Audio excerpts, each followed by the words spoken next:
Hey, everybody. Welcome to Open the Gates. I'm your host, Matt Burke, and tonight we're going to be having on Shane Mess. He's going to be talking about his book, Swarm. So if you guys could give a warm welcome to Shane, that would be awesome. What up, Shane? Hey, what's up, guys? How you doing, man? Who was the song on that? The intro? The song is Salem Syndrome. That's by my band Nightmare Nemesis. It's an older song that we did, so I just kind of... Oh, it's your original song? Yeah. Are you the vocals? Yeah. Hell yeah, dude. I'm fucking by. I was just thinking, like, I was trying to figure out who it was, like, because it sounded a little bit like Powerwolf there for a second. I was like, okay, it's not Powerwolf. A little bit more grunge in the vocal there. I was like, I don't know who that is. Hell yeah, man. That's like some good metal shit right there. Oh, thanks, man. Yeah, me and my buddy Dave. He is like 90% of the band. I just do like the vocals, you know. But he's the shit, man. Me and him have been in a bunch of bands together for a long time. Yeah. Corey, what up, brother? Oh yeah, what's up, Mo? I just wrenched you up, buddy. Yeah, man, it's awesome to talk to you. I haven't talked to you in a long time. Yeah, I know we're always like DMing each other, but we have been like on like FaceTime type stuff in a minute. Right, man. Yeah, it's nice to see you again, man. How's everything going with you right now? Good, man. I say as far as like, you know, the Swarm stuff, hell, the only thing I got left to do is literally just to make the orders out for, like, you know, the big orders. Right. And I still got to get the decal, like a big order of those. But other than that, everything's done. Doing, you know, the boring orders right now. Nothing that's like exciting. Like the I just ordered all the mailing, the mailers, the Gemini mailers. Oh yeah, like you know, all the boring stuff you can't really be excited about. But like, yeah, I ordered the mailers and the bags. It's cool though. It's cool when they come in, dude. You know what I mean? It's exciting. You know, I mean, it's stuff you got to do, but it's stuff you almost kind of forget about because you're so focused on the comic and stuff. Like you know, get the colors done, get the pages done. Yeah, the prints are done, and you're like, fuck, you gotta get the mailers and everything else. You know, you keep thinking of all the small things that you gotta, you know. And October's coming quick because, you know, I said I wanted this to start, you know, mailing out in October. But it looks like I'm there though. So you getting ready for Halloween? Yeah, like I said, I just took the girlfriend's kiddos up to Spirit of Halloween because, you know, there's things that's where I went up everywhere, and you know, it's so funny because like last year, you know, they're 3 and 4. I mean, 4 and 5. Oh, okay. And last year they were perfectly fine. You know, they're just staring at everything. You know, it was like brains were developed. You know, yeah. and now like going there and like they were like terrified. Like, Joel's like, like, you know, there's like this clown that's head was spinning around. Yeah, no, and it's dude, like, I went there 2 days ago and I bought my daughter and my son. They bought the same costume. They both wanted to be the Rake. I don't know if you've seen the Rake costume. I don't know if you're familiar with the Rake and like in American mythology or whatever, but it's like this cryptid that comes on you usually when you're sleeping, and it's all white. It's got long arms and sharp teeth, bald head. They're both like that, and they both come at me full force, like attacking me. And, you know, they're just having fun. And yeah, we saw the clown there, and my son was like, you know, whatever. And then they had a scarecrow too on the other side, probably. I don't know if you saw that one. Or he's right at the main entrance. But the fucking the lady, the vampire lady, if you walk over to the left, she looks like really good, dude. Like, it looks like realistic, you know. And she's just talking like, "Hi, how you doing?" And her head just goes like that, and the bone pops out. My son just like, "Whoa!" Like, he's like, "Get me away from this bitch," you know. Instantly so terrified. I'm like, "All right, big dog, I'll get you over here. You know, you ain't gotta worry about that bitch. You know, she's plastic, dude." I'm like, "She's a big toy, bro. She's a big toy." Yeah, that's what. Yeah, Joel just kept doing it. He's like, they're just mechanics. They're mechanics. Like, they're just robots, man. You're good. You're good. Totally, man. It's fun though. Like, man, they had some like. I haven't collected Funkos in a while, so it's always I get an urge though when it comes to Halloween because they always get some like they got a new Sam Funko Pop. I'm like, man, you know, from Trick or Treat. Trick or Treat, yeah. It's been a long time since I've seen that movie, man. That comes up a lot. I know it's an anthology movie, but sometimes I think I've seen that movie like probably like really drunk or something like when it first came out, but I don't remember it. It's like I don't know, in the back of the dome. It's pretty good. It kind of reminds me of it brings back that like Tales from the Crypt and what was the other one? Tales from the Dark Side, I believe is Tales from like the another Dark that was way Side. back in like the 80s. Body and Bags. I mean, 90s. there's so fucking many of these horror movies. Yeah. There's Masters of Horror. Like, I don't know if you got into those. It's like all these different shorts by different directors. If I saw some, I probably would. Yeah. I think they have them on fucking Tubi, bro. Like Tubi has all the hard, like the biggest. I canceled all my streaming services because I'm just got that one. Yeah, it's free, bro. Like it's awesome. Yeah, but it's kind of like that where it has like the three or four tales in it. Those are always kind of cool, you know, growing up with the what was the Stephen King ones? Creep Show. Creep Show. There we go, man. Those, Old Chief Woodenhead. At my new job, dude. Like, they had a Chief Woodenhead, and like I was working there with a dude. I'm like, hey, like some. Yeah, I'm like, hey, it's Chief Woodenhead, a Creep Show too. He's like, yeah, Woodenhead. I seen that shit. I'm like, yeah. I'm like, fucking yeah. I can't remember if that was like from the first one or the second one. Second one. That one. Was the second one? Yeah. That was always like the one two of my that always stuck out to me the most was the Crate. No, yeah, believe it or not the Crate. The Raft. The raft, and had, like, the part like, two, tar monster thing. Yeah. That scene where like you think they're okay in the morning, but the girl like tries to wake up, or her face, she's just like stuck to it. I was like, oh, and you're rooting for the guy because he's like, fuck this shit, I'm fucking going for it. He just jumps into the water and just starts swimming, and you're like, oh, and it just ends with that cool comic book panel of it, like the waves of the blob coming over him. Yeah, that was fucking awesome. And that movie too had like comic book animation too, like in between. Yes, that's what was. I was gonna say too before I forget. They have Tales from the Crypt Keeper on Tubi for free, so it's like kid cartoons. That'd be sweet. My kids are watching that right now too, so it's all anthology. It's got the same Crypt Keeper character in there, and on season 2 they bring in the Gatekeeper and like I think it's the Tomb Keeper or I forgot what it's called. I don't remember being more than just the Tales guy. Yeah, it used to be on ABC. It was an ABC production. It was Tales from the Crypt Keeper. It's the same character, but it's it's tamed down for kids and it's a cartoon. But every week it's a different story. And they did 3 seasons and it's all free on Tubi right now, Tubi Kids. So the kids are watching that. Yeah, I didn't know they had like a kid version. I know growing up, we watched it on Fox. And it was really funny because when it was like on at like 8 or 9 o'clock. I think 9. So we'd watch that, and I never knew, growing up that it was actually an HBO show. So like when I actually got some of the DVD sets and watched it, I'm like, whoa, what the fuck? Because it had like a little bit more of the rated R stuff going on. Yeah. I didn't know they had it for they toned it down for us normal folks who just had Fox. Right. But, I remember that, dude. And it was like hard to fucking to get like Tales from the Crypt. Like I was, I got HBO Max, and I'm like, dude, where the fuck's Tales from the Crypt? That was the first thing I went for, and it wasn't there. I'm like, dude, what the fuck? This is like the first like big HBO show pre fucking Sopranos. Did HBO like sell it to like Fox or something? Like what was it on HBO for the longest time, and then like they sold it to Maybe Fox, they did, I don't know. But I know how that but it's not on it wasn't on HBO Max, dude. And then I was waiting for it. I'm like, okay, I look over to Prime because Prime has like everything on it almost, right? If you pay for it, and it's like, okay, it's on there. You click on it, and it's like, oh, not available yet.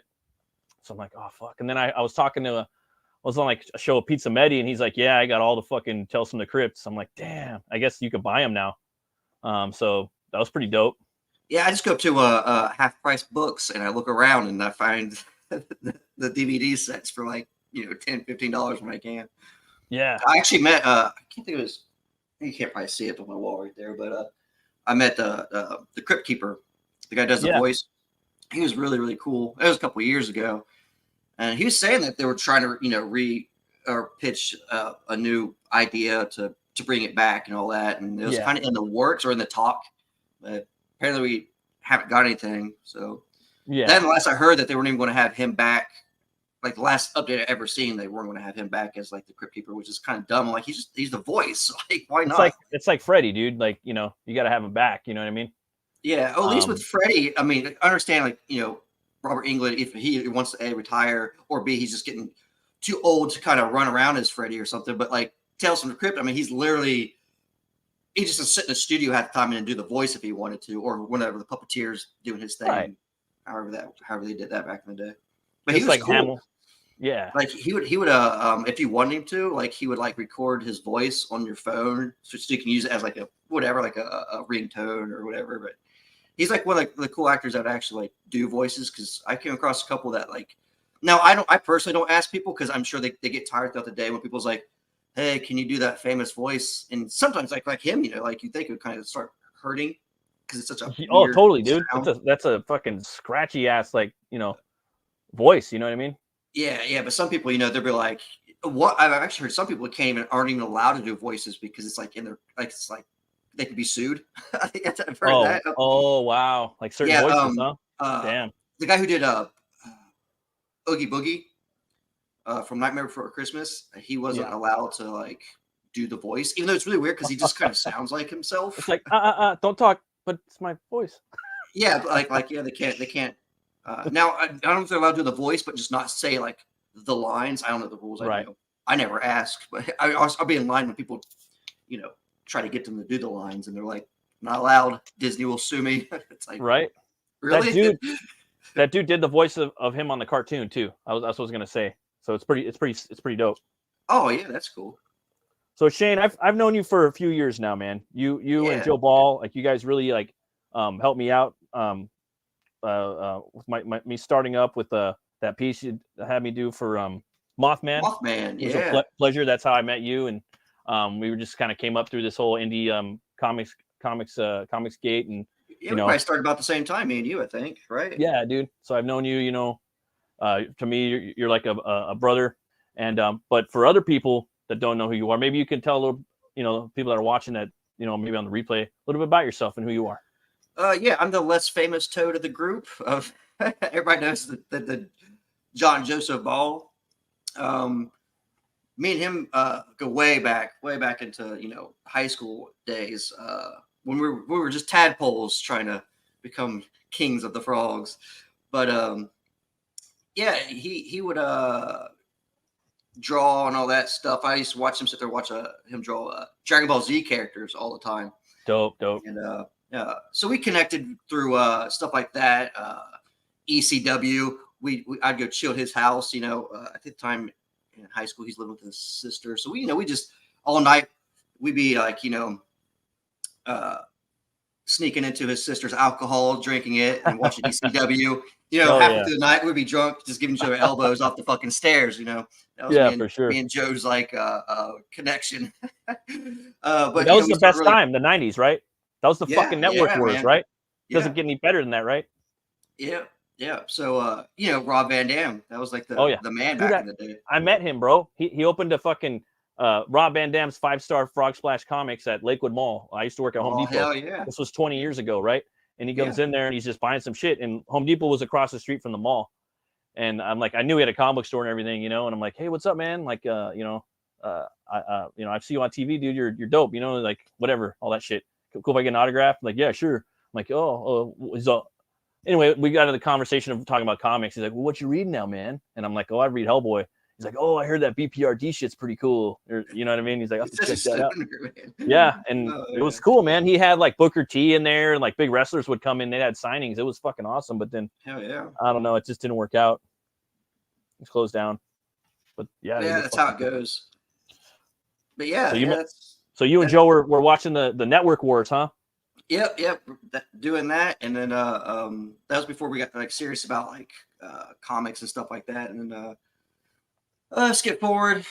We started applying to Marvel and DC because you could apply as like you could set a whole package as a writer, artist. You know, like you could have a whole team pack. Nice. We do that. As Mo says, oh, here we go again. Yes, I've told this story, but you know, every show asks me. So I haven't heard this. I mean, I've known you and I've known that, you know, obviously you and Joe were homies and shit, but I didn't know you guys were like, you know, watching the wrestling and stuff. That's cool. And I know Joe, you know, he's real big. The normal 90s shit, you know, because, you know, we didn't have shit like this. So it's like, go to your friend's house, watch wrestling, and play Mario 64. I don't know. Whatever you did in the 90s. Right. But, yeah, so we started applying to Marvel and DC. And what was the other one? Not Dark Horse. Maybe it's Dark Horse. Image. Sorry. Image. Yeah, dude. We sent some stuff up to Image. Back in the day, again, it was rough because you would they'd give you like a your submission guidelines, as they do today. But you'd wait like 6 to 8 months at a time sometimes to get replies because everybody back in the day was sending out to them. We'd get our letters, oh, this looks good or this is cool, but a pass for now, but do apply again. It's like, right. All right. How long can you keep that up? We got kind of tired of it. We applied a couple different times. Joe would draw out, 10 to 12 pages. And you know how Joe's drawing is. I mean, even back in the day, he was pretty detailed. It might not be as defined and refined as it is now. But they were still pretty detailed, I wish I could still have I might have them somewhere where he has we did a Witchblade, but we did Witchblade like back in like the Civil War era and did stuff like that. It was really cool. Just seeing it in Joe's, illustrations. But we got kind of burned out of doing that for a while. And then we started, doing the conventions. We go to the conventions and apply that way. And that's cool. It was cool. Like I said, we got to meet, people like Jim Lee and stuff like that, nice. And it was kind of cool having Jim Lee, giving Joe tips and stuff on what to do and Alex Ross and all that. That's cool. Fast forward through time though, we weren't getting anywhere. We decided to open up an actual comic book store. So we actually owned a comic book store for a while. So we thought, well, if we couldn't make it that way, maybe we could still be in the industry in our own way. We're released around it. Totally different atmosphere though. Like once you own a comic book store, you kind of get burned out of comics. Yeah, you're like, fuck comics. Dude, you do. It's like that with anything, dude. It's like that with anything, especially shit you love, Yeah. When you're around it like 24/7, but it's like it's a different feel because when you're creating a comic, it's you're not creating, you're slanging and promoting and pushing. Yeah. And oh man, and I love my comic book people, but I'm sure you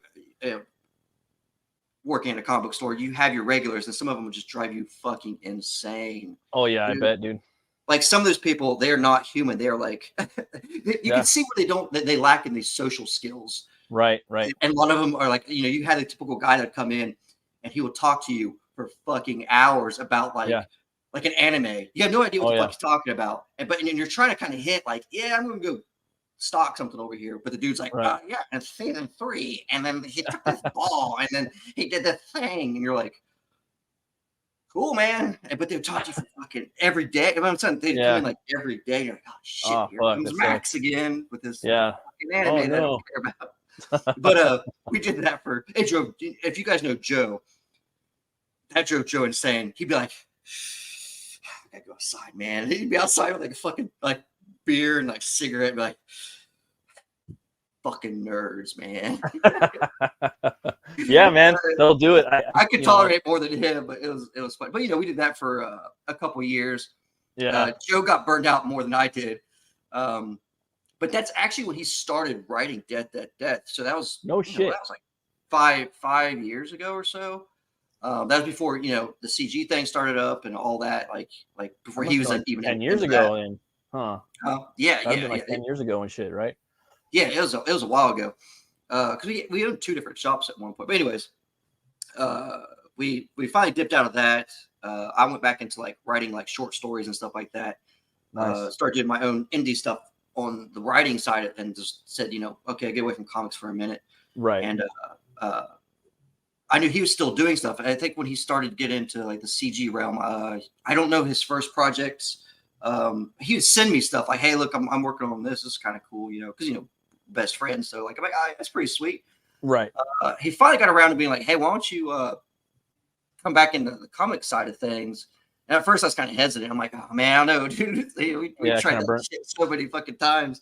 But then, he's like, yeah, we got a pretty good movement going on here. I think he just did what is it, Harlem something?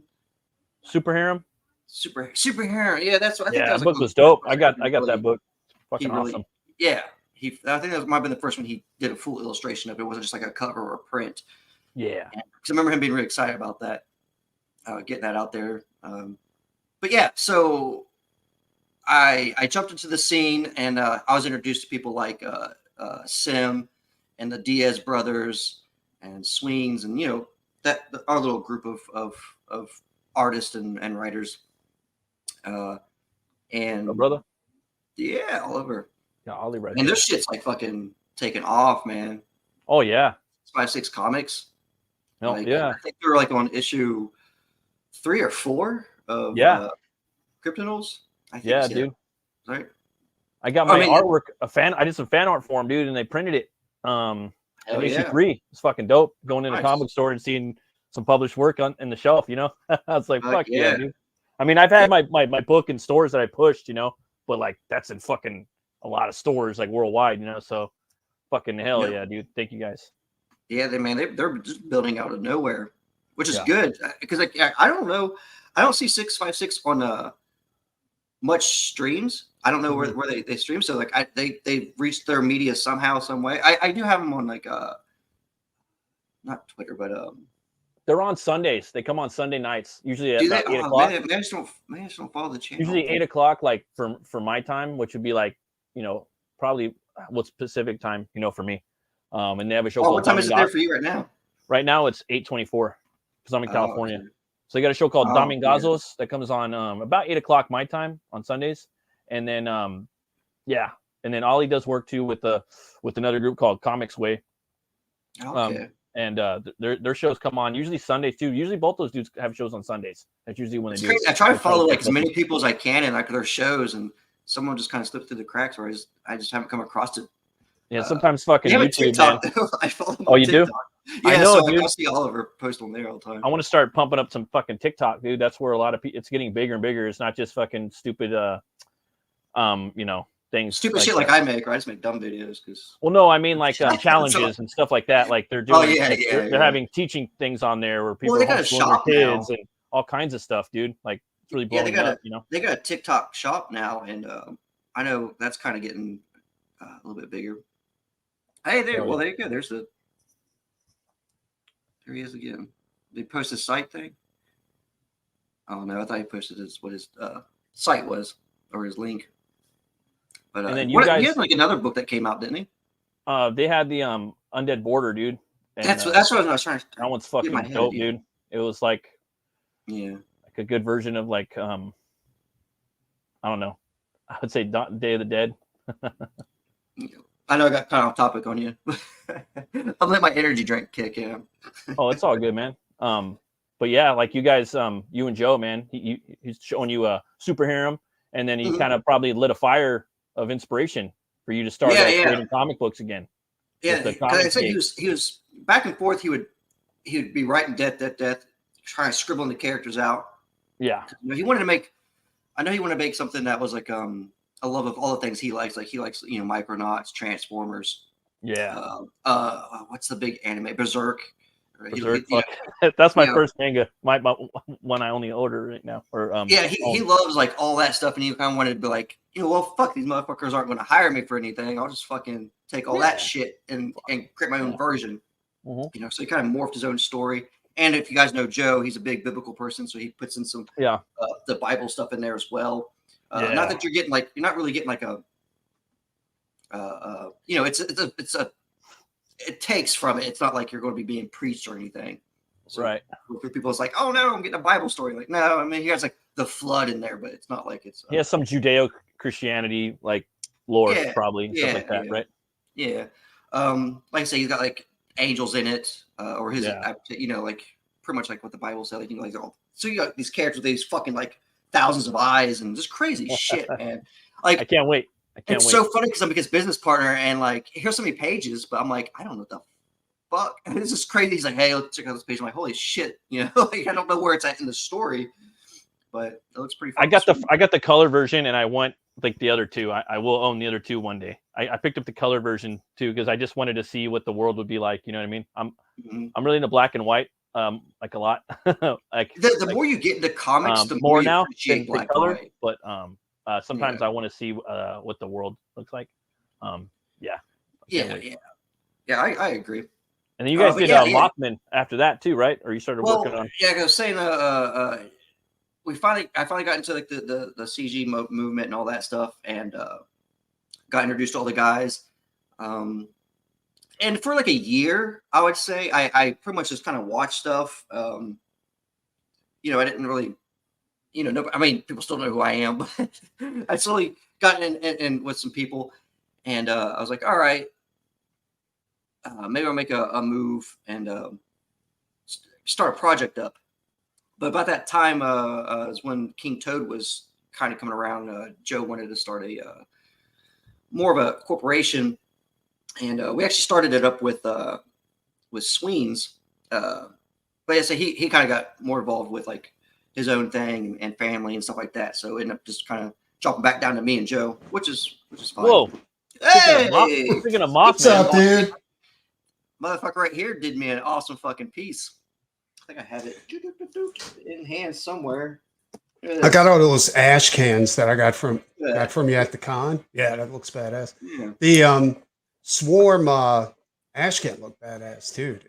Like the we did. Well, we didn't know what to, like that con was coming up, but you know, I haven't had any colored pages and all that stuff, and we're like, well, what can we bring to this convention that we got invited to? So we did those ash cans real quick.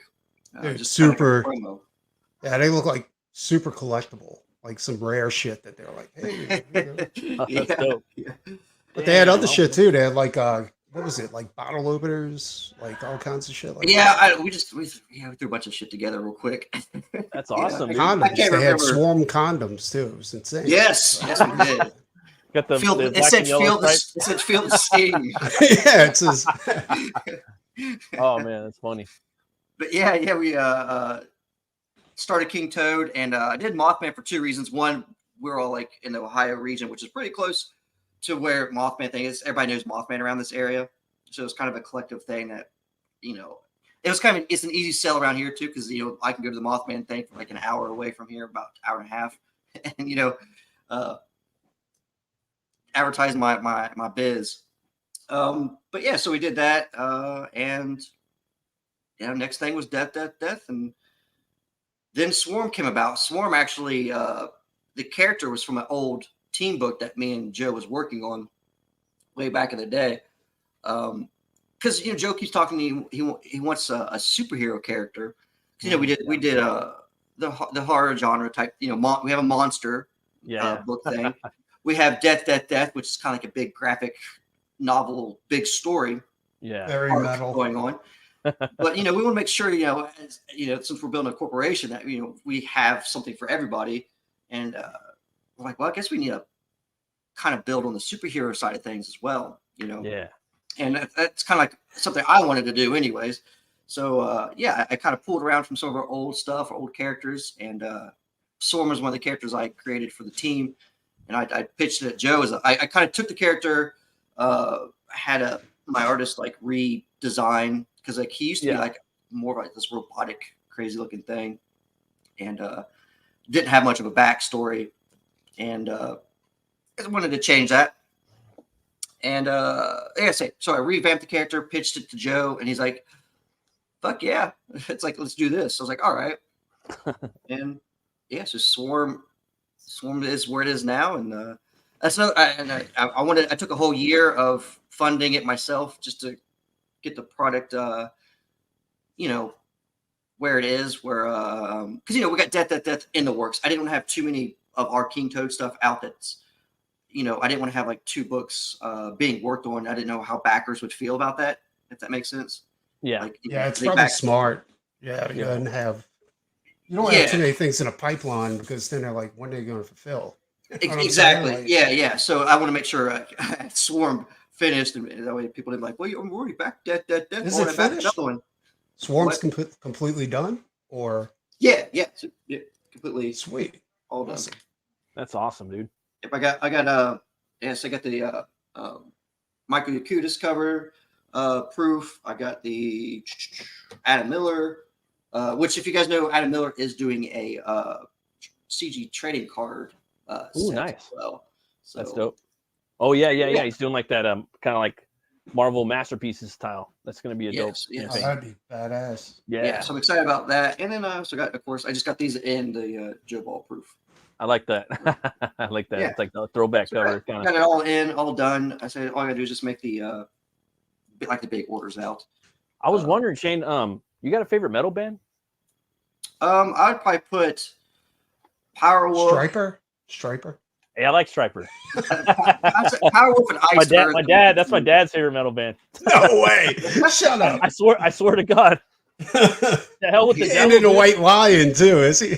The hell with the devil. Have you seen that cover? It's metal. He's like smashing the devil down into hell with his guitar. It's fucking dope, dude. That is kind of dope. I have to admit that. Dude. It's a badass cover. So you've been working on Preston? I am finally have freed up enough time to go ahead and work on Non-Devils. Nice. So, Oh yeah, Nine Devils. But you did like a campaign for that, right? But like a kind of like that was the original Non-Devils that I did back in the day. And but I want to redo it. Brian did a script, and I just got busy. Dude. I was working on like 4 books at once. And I was like, this is crazy. And now I'm working on now I'm working on 2. So because I think Micah is having problems with PayPal. Like they froze his account. Oh yeah, I saw that. Yeah. Like in an email.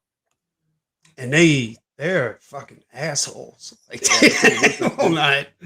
They're pretty rude. Dude, it's like a nightmare that motherfucker's going through right now. Like, yeah, crazy. It sucks, man. So, Yeah, man. You got a new book as well, right? Me? You're not doing Matt? it. Yeah. I'm working on a book. It's not going to be done for about another year. I'm doing one, and then I'm working on one with Brian, just like for fun, like slow as fuck. It'll be done when it's done with Brian. You know, like that might take 5 years or some shit. That's like a book that we're gonna work on just when we're fucking maxed out on something, right? Yeah. That one's the Puritanian. It's kind of like I don't know. It's kind of like Captain Kronos, Vampire Hunter. Oh yeah, dude. Real easy, real hard, like old fucking horror comics. You know what I mean? Hammer style, fucking, but with kind of a little Solomon Kane inspired, but not really, not at all. He's pure white and fucking got gold crosses, and he likes to get the blood splattered all over his white fucking clothes. And, he's kind of like Oliver Reed. He's more rotund. He's smaller, rounder. It'd be cool if his clothes like absorbed the blood and it gave him power or some shit like that. Oh yeah, right. And yeah, I'm just doing that with him, and I'm working on a book called Hell War right now too. It's just that's what it is. I couldn't remember the name. Is that the biker Vikings? Yeah, it's like a cross between Thor, Hulk, and Lobo, sort of. I wanted to with motorcycles and Viking metal, the metal scene in the 90s. It takes place in the 90s, and yeah. Now, are you done with Butch Cleaver, or will it be a Butch Cleaver 3?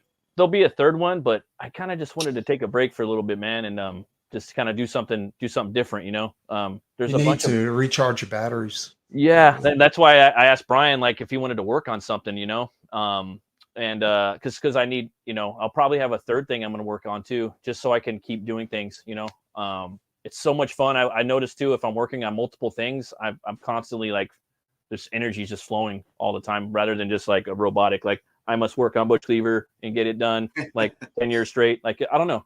I just feel like, so I'm doing that. You want to see a page I'm working on right now, or I just finished? Yeah, man. There's one right here. Let's see. Oh, that's cool. Yeah. Yeah. Is that Butch Cleaver? Okay. No, that's the Viking book. Yeah. Yeah. The format is weird. Is that a double page spread? Nope, it's one page. That's a big one page. It's a big guy. Yeah. So the book it's not going to be like standard, like a standard comic, right? Like, yeah, it's gonna be a little different. Yeah. A little surprise. Down with that. Yeah, I'll tell you about it backstage. We get but the inside. That's what I'm working on. That'll probably be out like in a year or so, maybe 2 years. But yeah, man, I was thinking we were talking about Swarm. I got the campaign up right here. Feel like I could share it. We could talk about it. Yeah. Why not? I'm here, right? Hell yeah. Can't wait for Halloween, man. Me too, dude. Look at Chris. Oh, it's that Shane guy. That's right. I'm where I'm wanted, Chris. He's been playing Baldur's Gate. I've been watching you secretly. Oh, you got a trailer right here. Cool if I play the trailer? Yeah, man. Fuck yeah.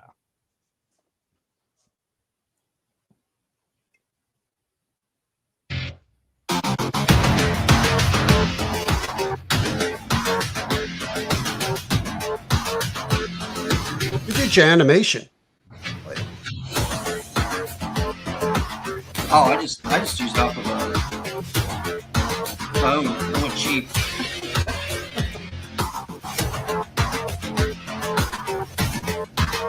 I like it.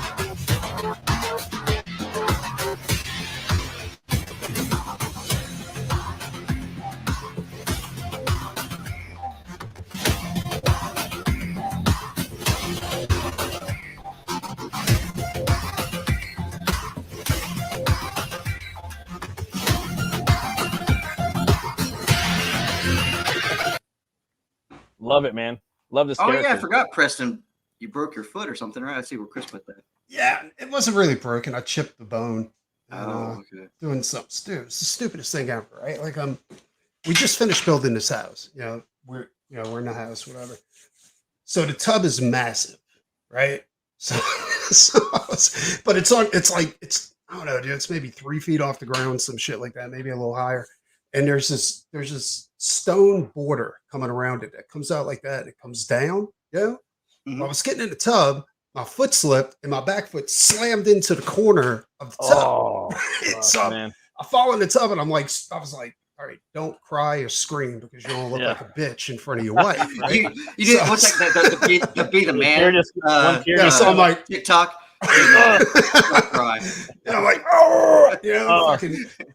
And then after a while, like about 30 minutes later, I'm like, okay, all right, this is cool. So it wasn't much pain, but I wasn't walking on it. I just went to my office and I'm in here and I'm working. My wife's like, okay, we got to go because, Memorial Day, Labor Day, whatever.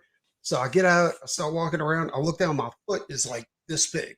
Like, what the fuck, dude? You're like, either I'm turning to the Hulk or I'm dying here. And then I touched it and it was fucking hurt, And then I noticed the more I stood on it, the worse it got, right? So I'm like, nah, something's fucked up.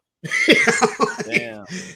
And then and then finally then the pain set in, right? And I know it's completely weird because, and I'm just like, what the fuck is going on? So now I'm hopping, I'm like, what the fuck is going on? Then the next day, everything's black and blue. I'm like, this is crazy. That sucks. I jammed my toe pretty bad too, man. That shit fucking hurt. Like I had my little baby toe, like where your sink's at for your kitchen, how it kind of goes in, like the molding on the bottom. Yeah. So my baby toe just went boom. And I just hit my baby toe and it just jammed up in there. And I was just like a little. That's like the worst fucking pain. Exactly. You're like, oh, get up in there. Get back in there. Crying, bitch. And then funny story. It hurts. I think I fractured it, but I'll figure it out later, I guess. When I used to do martial arts, I used to go ahead and every time I used to break my middle toe. Like whenever I was pushing it, you would hear it like throughout the whole thing. Like snap. Like what was that? I was like, don't worry about it. I just broke my toe again. It's fine. It's just, it happens all the time. You start taping them fuckers up. I know, right? It was crazy. I don't know. But dude, that's the worst fucking pain, like stubbing your toe. That's fucking insane. I love these characters that you have in this book, man. You recently were about a month ago on Twitter, like, hey, who wants to do some trading cards? I'm like, dude, I'm gonna fucking do some trading cards. I just, I'm gonna, I just started doing them. You know what I mean? And it's pretty fun. It's usually people do like the busts and the headshots and shit, and I'm like, I want to do something different. I want to draw kind of like full body stuff. I know it's kind of sacrilege. Most people don't do that, but I wanted to try some of that, so I fucking did that. And you had these dope ass characters. Turned out great. Thanks, man. I appreciate you. And Armadillo is fucking sick. Swarm's dope, dude. And also, I believe her name is Night. What is it? Night Wasp. Yeah. Night Wasp, man. I say it heavily kind of influenced with my love for the TMNT back in the day. Yeah. I like everybody loves Kevin TMNT, Eastman, brother. Yeah. I like how Kevin Eastman, like the whole ability to come up with those new characters, off almost like the same formula. I loved how, like I talked about this on other streams. When you're growing up, you always look forward to the next villain each episode, right? Yeah, it's like, okay, what mutant are we getting this week? Yeah. And I kind of like, I was like, man, you know what? I love that concept because, like, you know, when we come with the superhero stuff, you can come with a cool design, but, you know, what's the backstory to it? Right. I wouldn't say, like, I wanted to go lazy, but I just like the fact that, like, I wanted that same concept where I can combine these different animal-like things without having to, like, okay, well, if I'm, say, like, I don't know, some guy, like, was dropped into a vat, and now he's, you know, Quill Guy, or whatever the fuck you come up with, right? You know, or like, because they're stuck with that name, right? They're like, well, why am I called this? But you know, Turtles had a simple formula, right? You had the ooze, whatever the human touch lasts is why they turned into. At least that was the original the 90s cartoon version. It's whatever you touch last. That's why Splinter was a rat, because last thing he touched was a rat, and then of course the Turtles, last thing they touched was him. Gave him the human DNA, so forth, so forth. I like that concept. So, like, with mine, I have like a serum. A guy has created more for military and his own purpose. And he takes these children, like, he'll take them from orphanages, he'll take them from the streets, he'll take bums and stuff like that. And there are also willing subjects as well. But you know, so you got different people involved in this guy's experiments. And he'll test this serum out on these people, and whatever the best results are, he'll either sell the person, you know, in a black market kind of thing, like, you know, like the kids and stuff. Like, all right, I made this mutation of this, you know, we'll just use swarm as an example. You know, the bee child hybrid.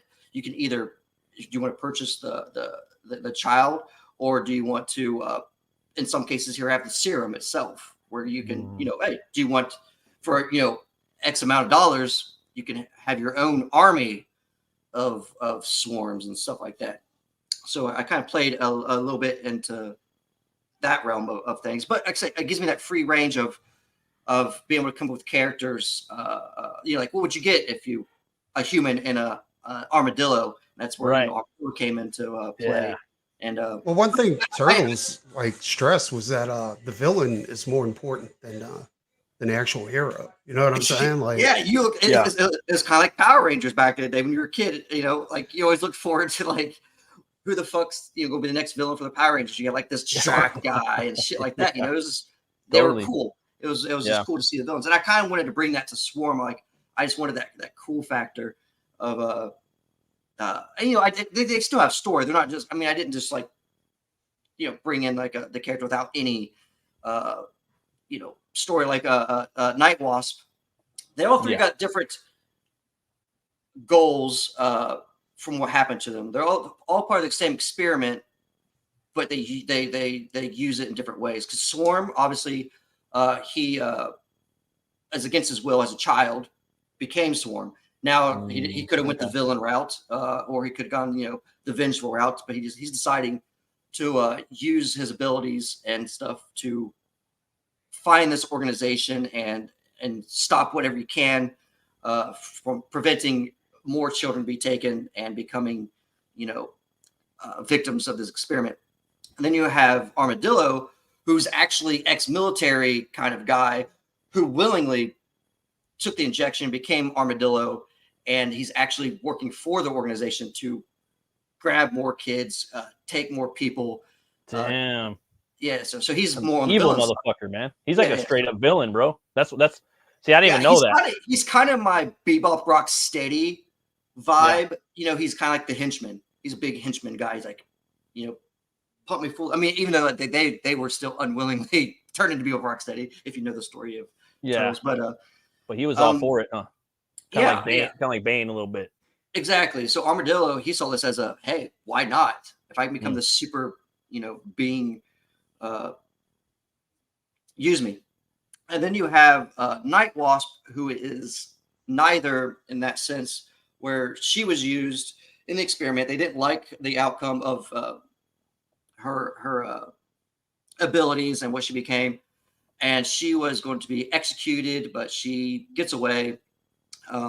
She goes off into the sewers where she starts recruiting her swarm of to create her hive Oh, so she was like a reject and Yeah, set to be destroyed, right? Yeah. So Yeah, she's that's looking cool. more on the vengeful side of things. Where like it's like kind of an in between character, a little bit like a Catwoman. You know, Oh, is that's she dope. good? Is she bad? She's Yeah. more on the bad side. She is doing very bad things because like she has these tentacles that come out and like she'll attach them to. It's a little bit of an alien effect where they'll attach to your face.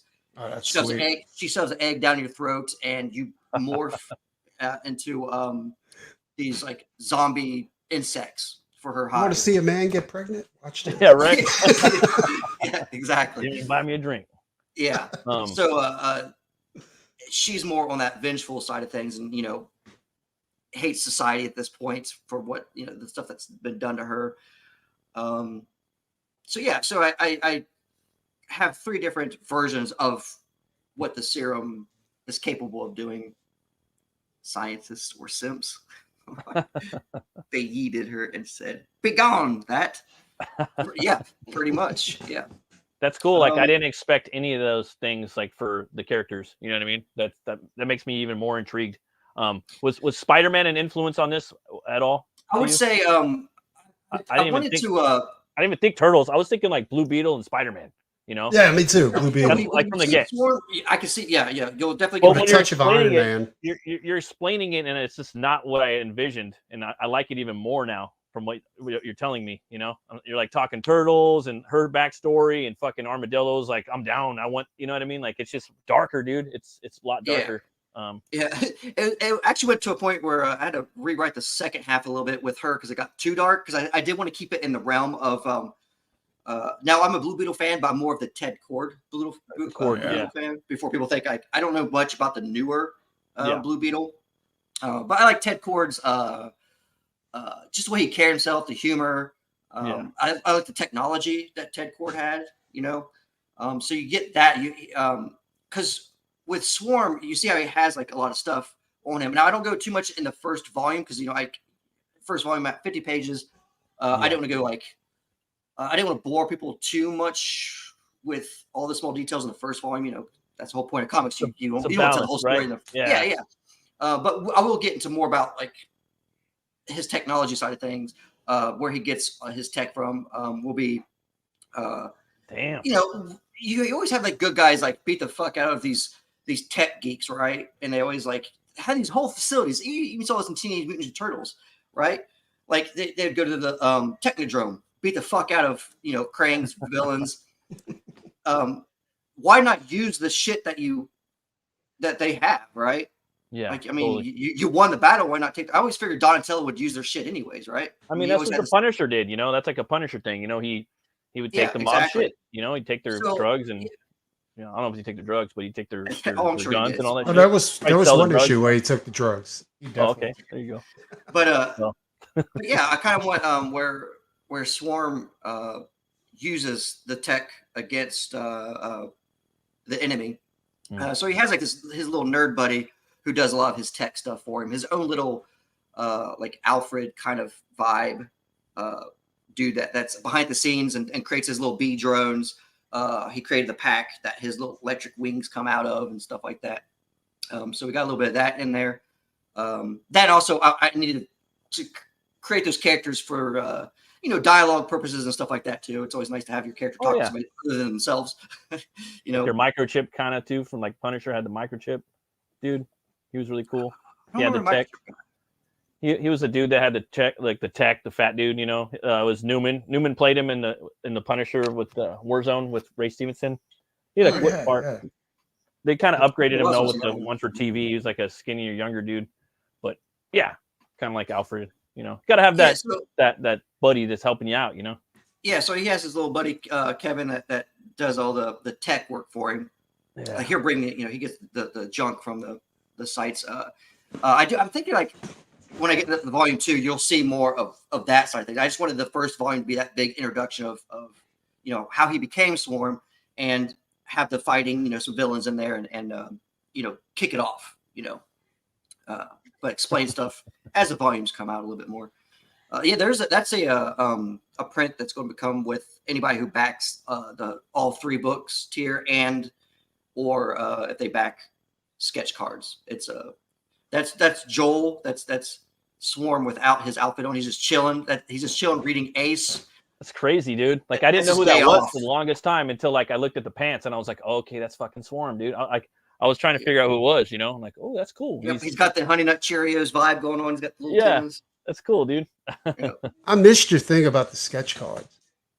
How long ago was that? Was that like a month ago or something? What, like how long I've had sketch cards up? No, when you were asking for sketch cards. Oh, like, when I was asking, a couple of months. It's been some months, yeah. Oh shit, yeah. I don't know. I'm not aware. Of stuff.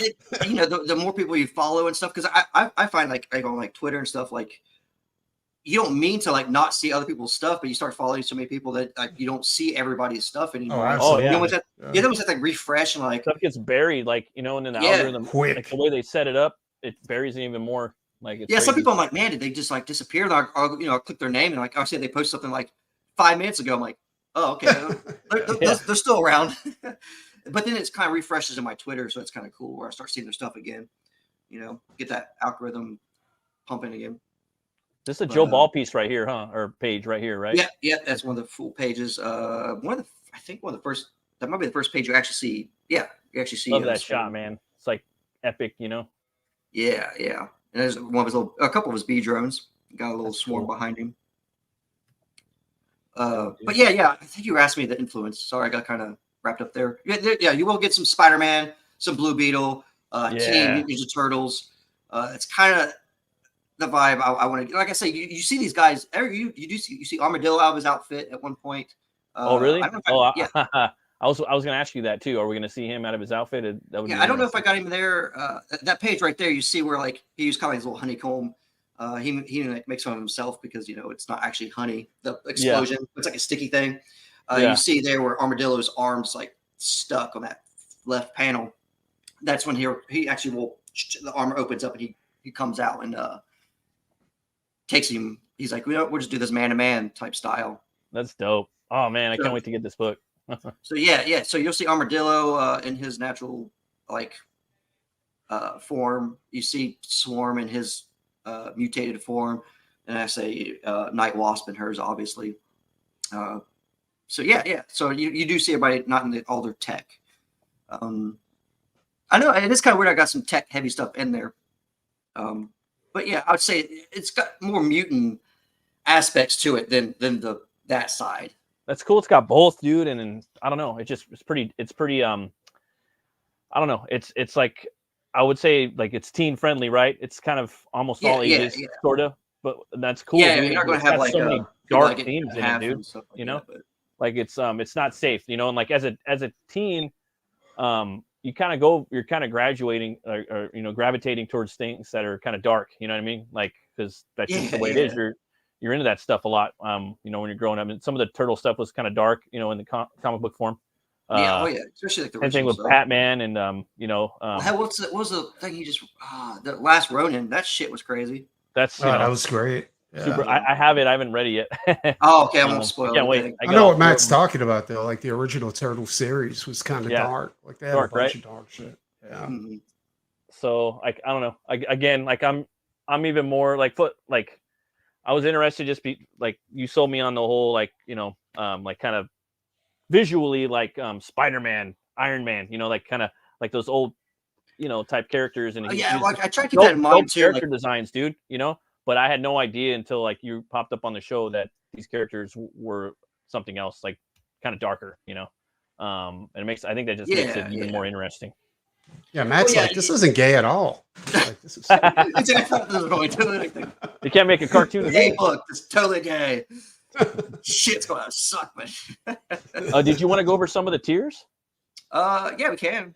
I didn't go like super crazy on like I didn't. It was pretty simple. Like I say, you get that's cool, man. Nothing wrong with that, dude. Right? Well, you know, I actually was going to only have 2 covers, but I knew Joe was going to work on a piece, and we thought we was going to use it as another print. But I'm like, okay, I got 3 prints, 4 technically, for like you know the bigger backers. I was like, oh, do I really want a 5th print? I'm like, I didn't want to go really past the 2 covers, but you know, Joe showed me the piece. I'm like, I know. Well, Joe Ball sells, so Yeah. we're going to put that as a fucking cover. So we went 3 covers. I know that's about it though, because once you get past 3 covers, you start irritating people more than anything. Because 3's a good number, man. 3's a lucky number. So so we got the three cover tier as our big thing, and then from there on, you can just get the if you want just one. If you got a favorite, we have a tier that has the Michael Yakutis cover, Nice. Which comes with all 3 prints. Which awesome. We do have all 3 of them are done as well and printed. So I got the bulk of those. So you got that. You got the Adam Miller cover that comes with all 3 prints, and obviously the Joe Ball. Yeah, that Joe Ball cover, man, it's slanging. People loving that. I really like that cover. Yeah.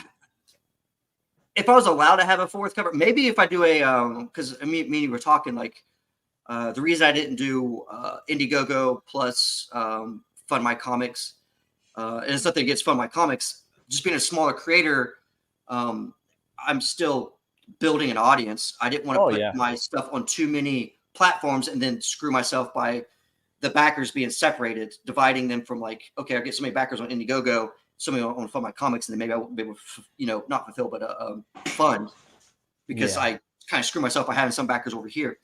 But maybe when I do Fund My Comics, I can offer that as a black and white cover, because a lot of people like Joe's work, and I have the black and white version of that cover. It might be a neat thing to offer on there or something as an alternative. Oh, for sure, dude. Yeah, definitely, dude. But and I got some tiers where you can get 2 of each, or I had some of these set up because now I do have it where, like, say you order the Michael Yakutis cover, when you go to checkout, you can add a cover now. So that's cool. So you can just kind of build your own package, sort of. Yeah. So I do have that now in case you just want to take the extra step, I guess. So, right. However you want to order it. But then oh wait, what? That might look familiar.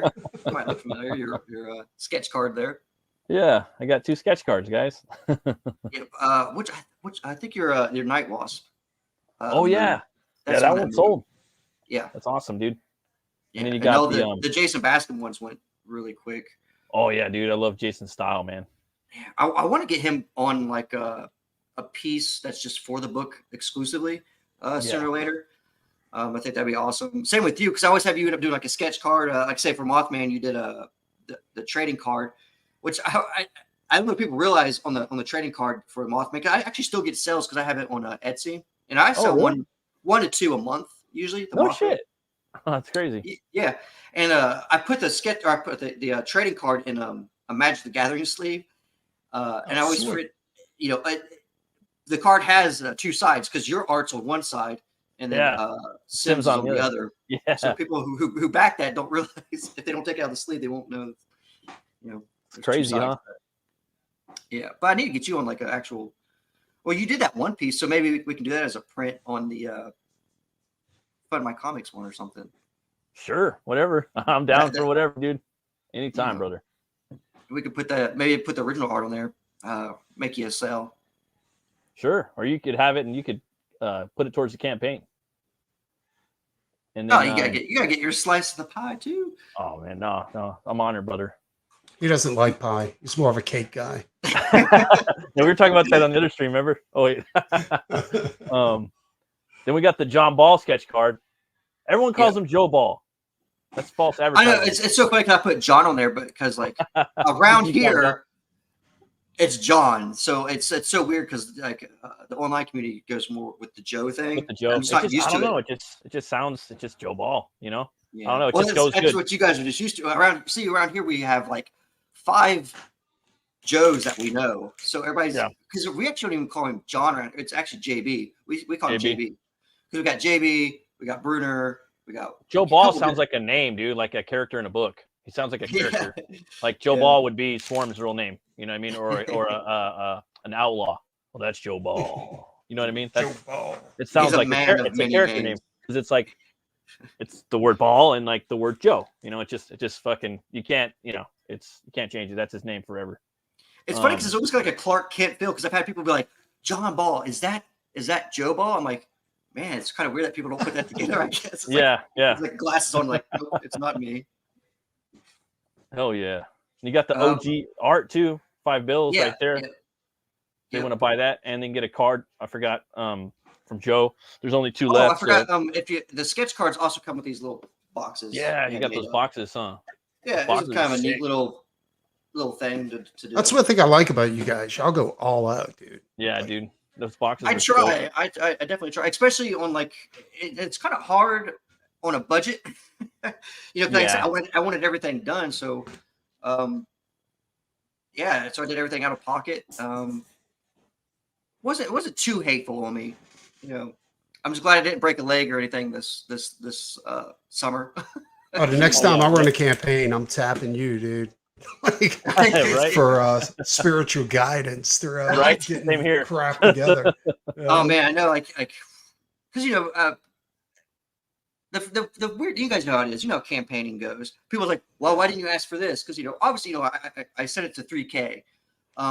One I have found with campaigns, and this isn't just me personally. When I come to backing, say somebody's asking for 10K, right? But they get down to like their last week and they still need 3K. I'm most likely probably not going to back because I don't think they're going to reach their goal. I feel it's a bit of a waste of time for me to put the money in and then just come right back out. Now, if you hit like some big shows, it's a little bit different because they might get that big boost they need. Last minute. Totally. So for me personally, just being a smaller creator, I try to find that. I sunk about 10K into this project, but I'm only asking 3K because I just want 3K to get the next volume started. I want to get my artist going on the next. That's the only reason I even ask outside of just.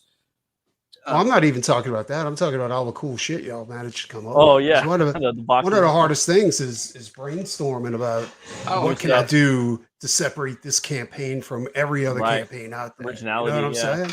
Yeah, that's a factor.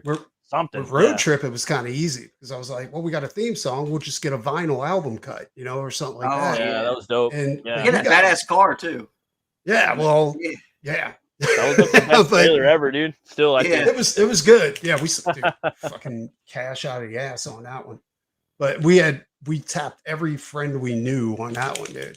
But I'm just saying, like merch, I love like patches, you know, as a metalhead, totally, you know, you got your jean jacket, so you want your patches all over it and shit. Totally, like dude. The hard part for me is finding places that like you can get it at a decent price where you're not like just like a like say shirts, for example. I feel like a lot of shirt companies they focus on like say like you have a soccer team or something, so you're paying almost full price for shirts. But for us, we want to try to find that we're like, well, we need a cut.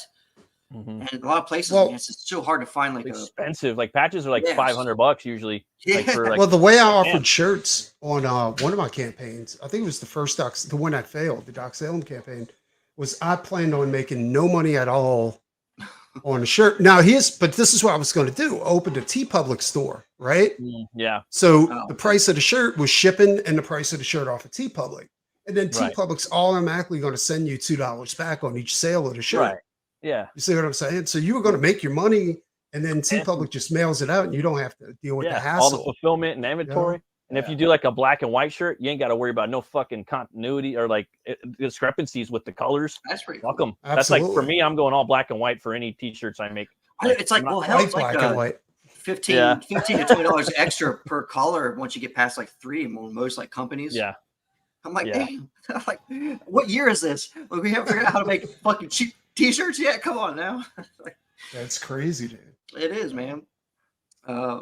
Luckily, I did find like a local person that made our Mothman shirts. Nice.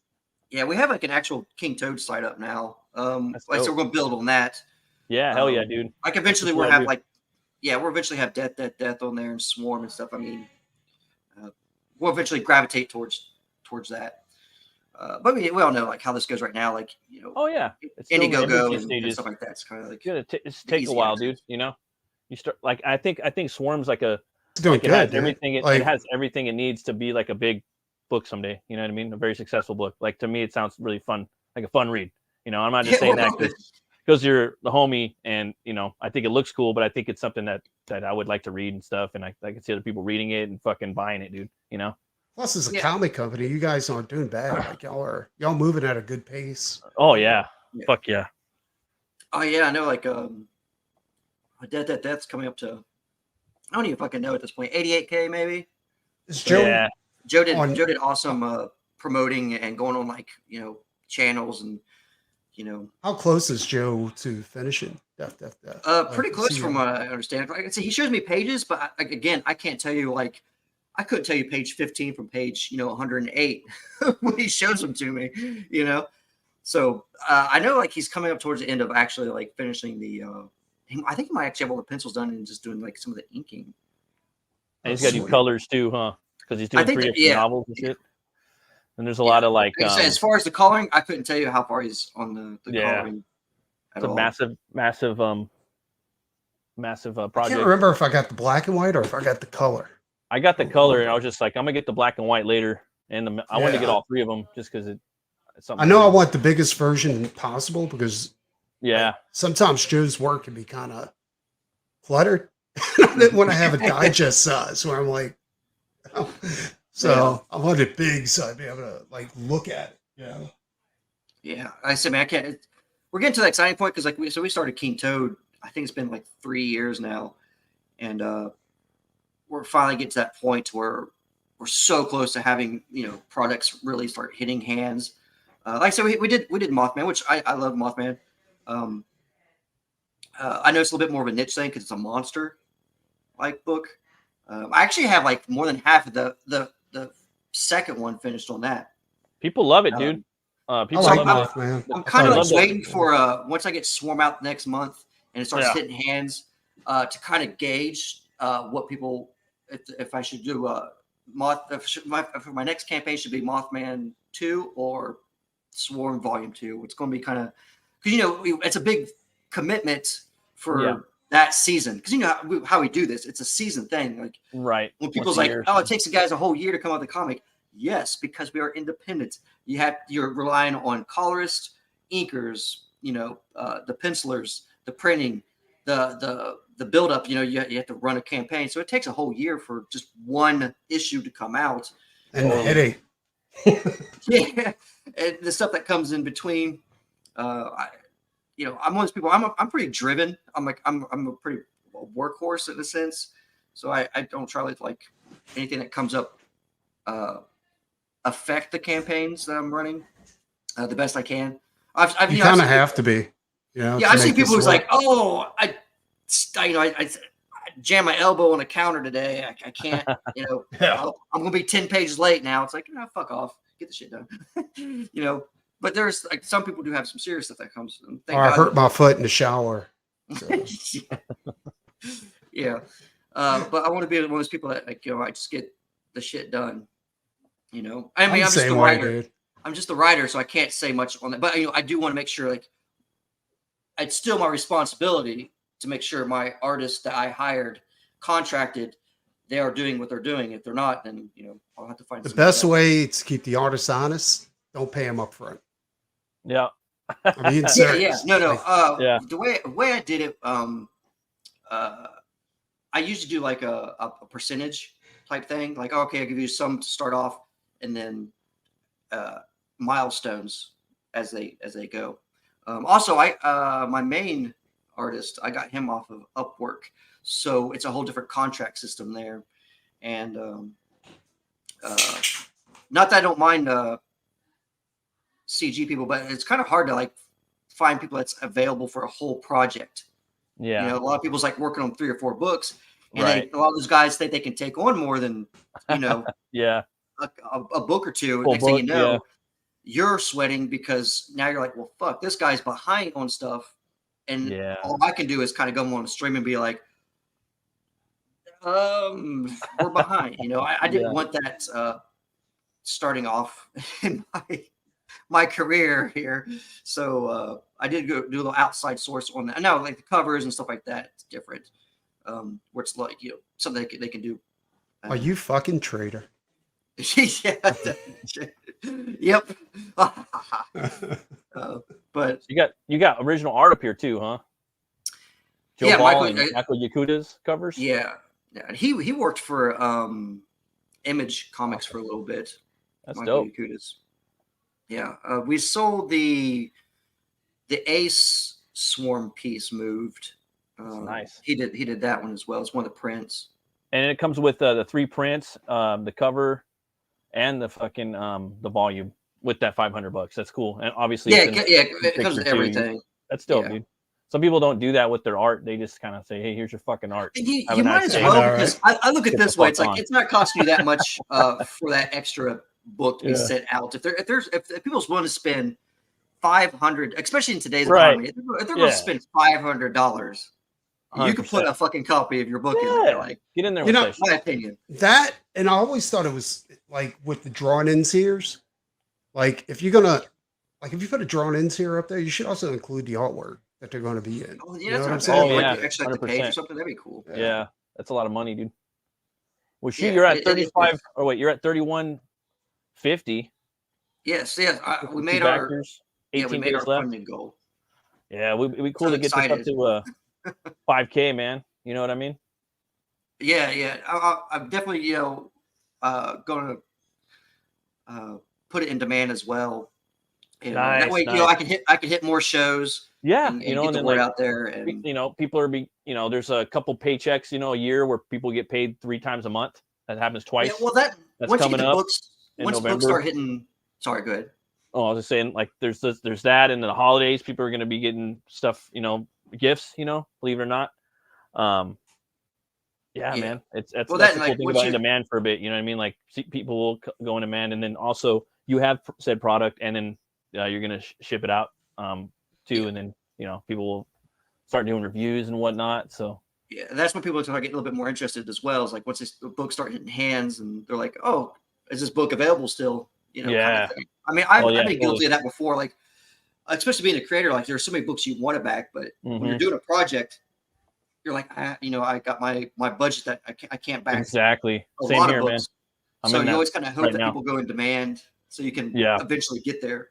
You guys have a good track record too. I mean, y'all fulfilled on every campaign that y'all put out, right? I mean, I mean, right now all I really got is Mothman. I made sure it came out on time, and then Swarm. But Joe does a lot of work. Like he does a lot of covers and prints and stuff for people. He did. I can't think of the John Malin book he was on. He did that. I don't know. Joe's did a lot of stuff, dude. Like I own a lot of Joe Ball comic books, like with his art in it. Yeah, he does a lot of covers. As far as IPs, I could just say at least 10, like ballpark 10 or more. Yeah. Exactly. But you guys got to get over here and back this book, man. Like if you guys can come check it out. Yeah, because he is on the first half of it, the Armadillo storyline. Oh, really? You'll see his work on there. He did a lot of like the detailing and all that stuff. Like that one page you saw where Swarm's like jumping at the page. That's like that. The second half is my other artist because I didn't want Joe to do one. He's doing Death. I love the style he's doing too. This isn't 100% like his normal style. There's little tweaks that are different from Joe in here. You know what I mean? Like he's doing very dynamic. Yeah, and like I hate to say it, but it kind of gives me a little bit of like Capullo in some spots, which I love. That I don't. Like damn, dude, it looks like a little bit like Capullo in some spots. And Joe Ball. Which Joe's probably like, what the fuck are you talking about? But no, dude, I fucking love it, man. Looks so sick. Yeah. You guys got to come get this book. Got 52 backers. Come check it out. Come get it. Yeah, we're doing great, man. Like I said, I at least wanted to hit, go to the in demand. You know how it is when you're running these campaigns. You're like, you don't know, because everything might be just different in your head. You hope it's coming out the way you're thinking it is. Right. I am looking for honest feedback when it does hit hands. I know. Yeah. I know in this community, people will be like, even if you don't want to say online, like I'm not going to be those people that like attack people. Like if you create a tweet, as long as you're not like just bashing me personally about something. I mean, as long as it is critique, You know. Yeah. I definitely want to take that in consideration. I want to know what people want to see in the next volume as well. Now I know everybody's going to have their own interpretations of stuff because you see this in Star Wars and stuff like that. People's like, well, if I would have wrote it, but everybody has a story of their version. But I do want to take in critique and be like, okay, was this character cool enough? Were they bored by this character, or would they like more backstory on, say, Kevin, the guy that's helping him? You know, I just want that overall feedback. Was the dialogue? Was there enough dialogue or more? You know what I'm saying? I definitely want those critiques. I don't want the handshake that everybody gives everybody. Like, oh, this was awesome, man, awesome. And then they're like, then they go back at that team like, yo, man, did you back? I don't know, man. That shit was fucking garbage. You know, at least tell me. And the more you get, the better. And then like if you're, I don't like that either. Yeah, it's pretty lame. And the more you get, the better, dude. Like and then hopefully if you get a lot, then you can start to see like, oh, these people are complaining about the same thing.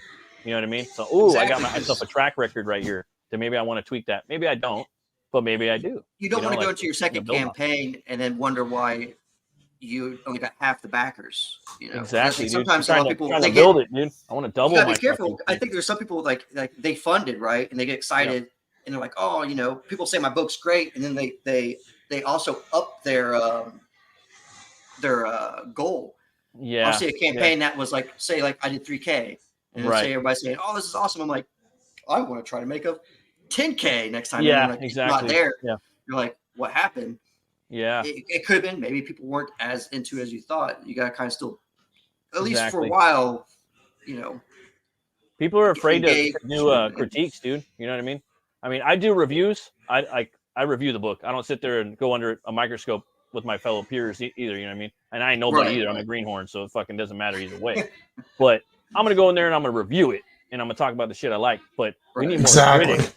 We need more critics to go in there and critique our shit and say this shit. Yeah, I don't like that. This sucks. I like this. You know, your lettering. You don't have to be like angry about it. Like there is some people that I think just do hate things, but like I think like this is what I like about the book. But I think what it does need is like maybe the lettering is off. I would definitely work on the lettering in this one, or perspective is off. You know, the characters are weird. You know, maybe maybe some of the panels are too choppy, or the story got a little choppy here.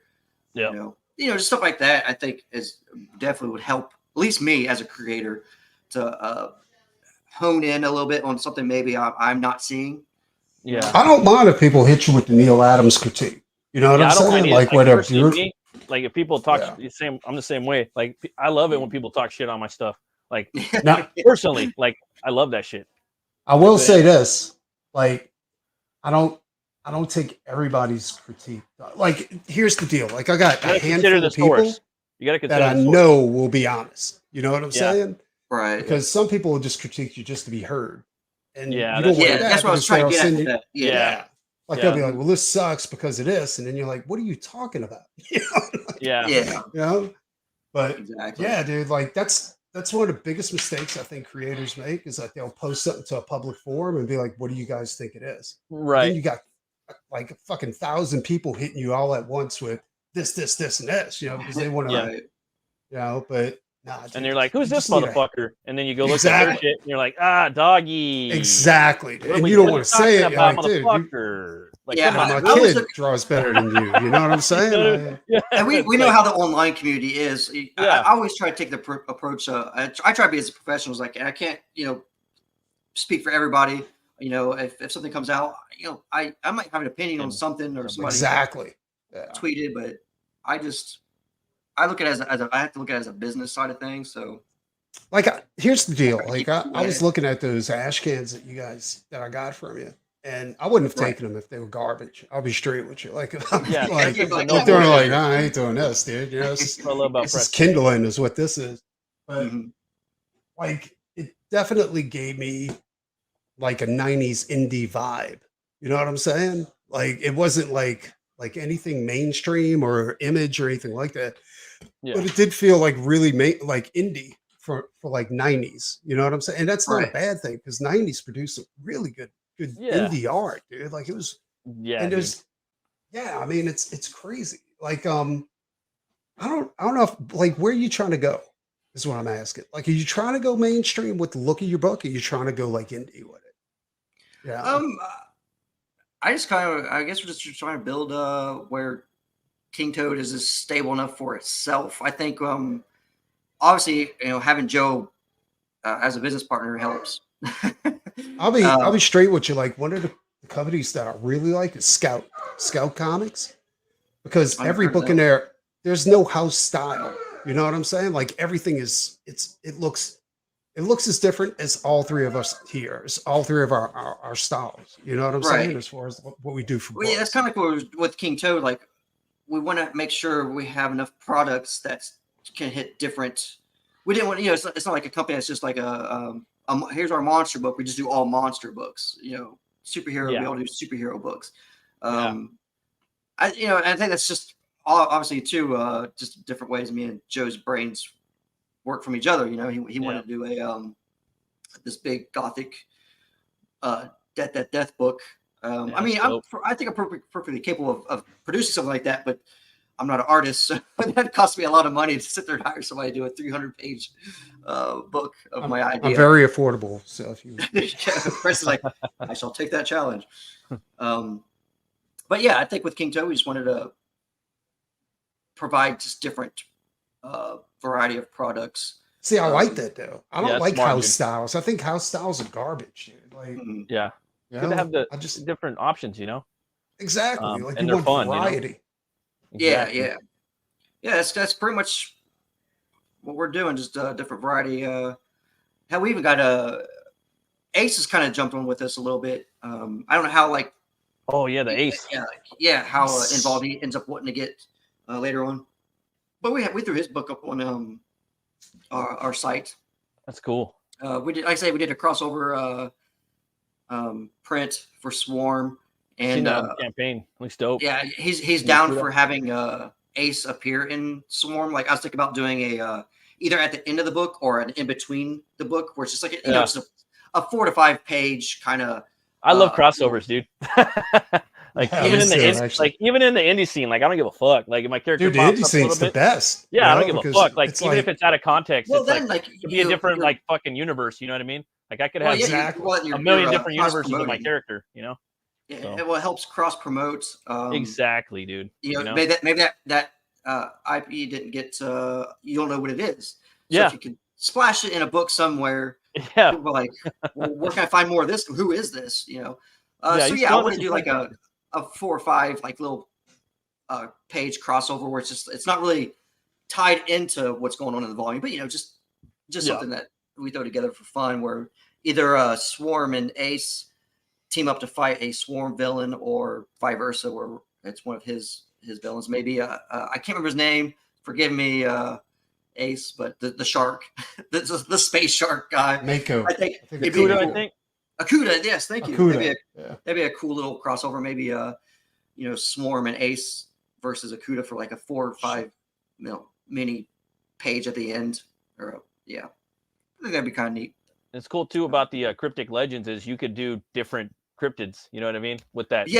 Well, the second one that I have in development, we go into like the Wendigo. Wendigo, right? Has Wendigo, has Loveland Frogman. That's dope, dude. Flatwood Monster, and I actually threw in like 2 or 3 more in the. Can't wait for that, man. Well, I had the thing is I had like about half of it done before I even started Swarm. But again, as we developed King Toad, it was kind of like, well, what are we like? Preston said, what are we trying to do? And I did want a variety. And with this starting up, I'm like, all right, I want to make sure we have that superhero. And I didn't want to half-ass the superhero either, so I want to make sure I took my time and develop it. So I feel you, dude. So I put a pause on the Cryptic Legends issue 2. With that, now I did get a hold of the artist. It was kind of weird because like I got a hold of him like 6 months ago. Like, hey, you ready to start up finishing up the Mothman 2? And he said he was down for it, but I never really heard from him again. And I kind of put him back burner because I was doing Swarm. But I'm at that point now where I'm like, okay, do you want to finish it? If not, I can just get my other artist to either finish it or kind of start from the beginning because I don't know how much the artwork would match, because like style changes automatically. It's gonna be kind of weird. I don't think you want to go down that road though. Like I knew somebody who did that, and it gets kind of a pain in. Yeah, like going back to the first issue and changing the art to match like the whole series. Yeah, that's crazy to me. I'm saying no, not match the whole series, just the issue that was in development. I see what you're saying. Yeah, because I already had like 15 pages of it done out of like the 25. I only needed to finish up, but like shit. You don't know anybody that can mimic his style or anything like that, or I think so. Like his style is not like it's not the most complex style. It's not like you'd be like mimicking like a Preston style. It's not like it's like overly detailed. I'm super complex. Yeah, to where but I'll get to that bridge or cross it when time comes. Because I don't want to leave that hanging either. Where people's like, "Well, I backed Mothman and I really liked it, or didn't like it, however people see it." But I didn't want to leave it too much of a in the air. Like I'm never going to get back to it because I do want to get back to it. But again, like I say, during the indies, you got to be careful with your funds. Gotta have your seasons. Yeah, absolutely. Yeah. For me, I want to do a book a year. Like that's my goal eventually. Yeah. I'm gonna do my big motherfucker. Might take a year, 2, 3 years. Once I get done with that, I'm gonna do my one book a year. That's the goal. Yeah, I think I want to be on board with that train right there. Go and do my own personal book, like at least 1 or 2 a year. Yeah, dude. Yeah. Big Well, ones too. You can do at least 1 or 2 a year. I gotta ask you, Shane, what's your favorite movie? Favorite movie? Oh man, I don't know if I got like a. I don't know. There's like ones that come to mind, like 3 movies then. 3. It's either 1 or 3. Let's go with some classics. Obviously, I can rewatch Jurassic Park a lot, like the original. That's a good one. Something to throw out there. That was groundbreaking. I used to be like on the Boondock Saints train way back, like before it got like really, really out there. Big. Like I used to watch it. I got it on DVD. I got the remake sequel too. Yeah. But what stuff watched that? So like Escape from LA and shit. Oh, dude. Yeah. I don't know. I watched some weird shit. Like I would actually put like. It's porn. Like, did you guys ever watch Coraline? That's one of my favorite movies. Coraline, yeah. That was a trip. I just like the Igor. artistic. You ever watch Igor? That was a big fan. I know what you're talking about. That was I was like Coraline's. There's just the creepiness of it. It's like it's a kids movie, but it's not. Yeah, no, it has those undertones. I love those crazy like dark gothic. I love that storytelling. Coraline.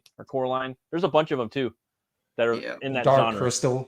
Dark Crystal, yeah, that's. Dude, I want to do a kids book one day too, man. Like I know you did kids books, but I wanted to do that too. Just for fun, like later on. My shit's like hard R metal, but I would like to do a kids book someday. That was like something like I did St. George and the Dragon or something, like an adaptation, like something badass, Kids books are easy, dude. Like really easy. Yeah. Some with color pencil, probably.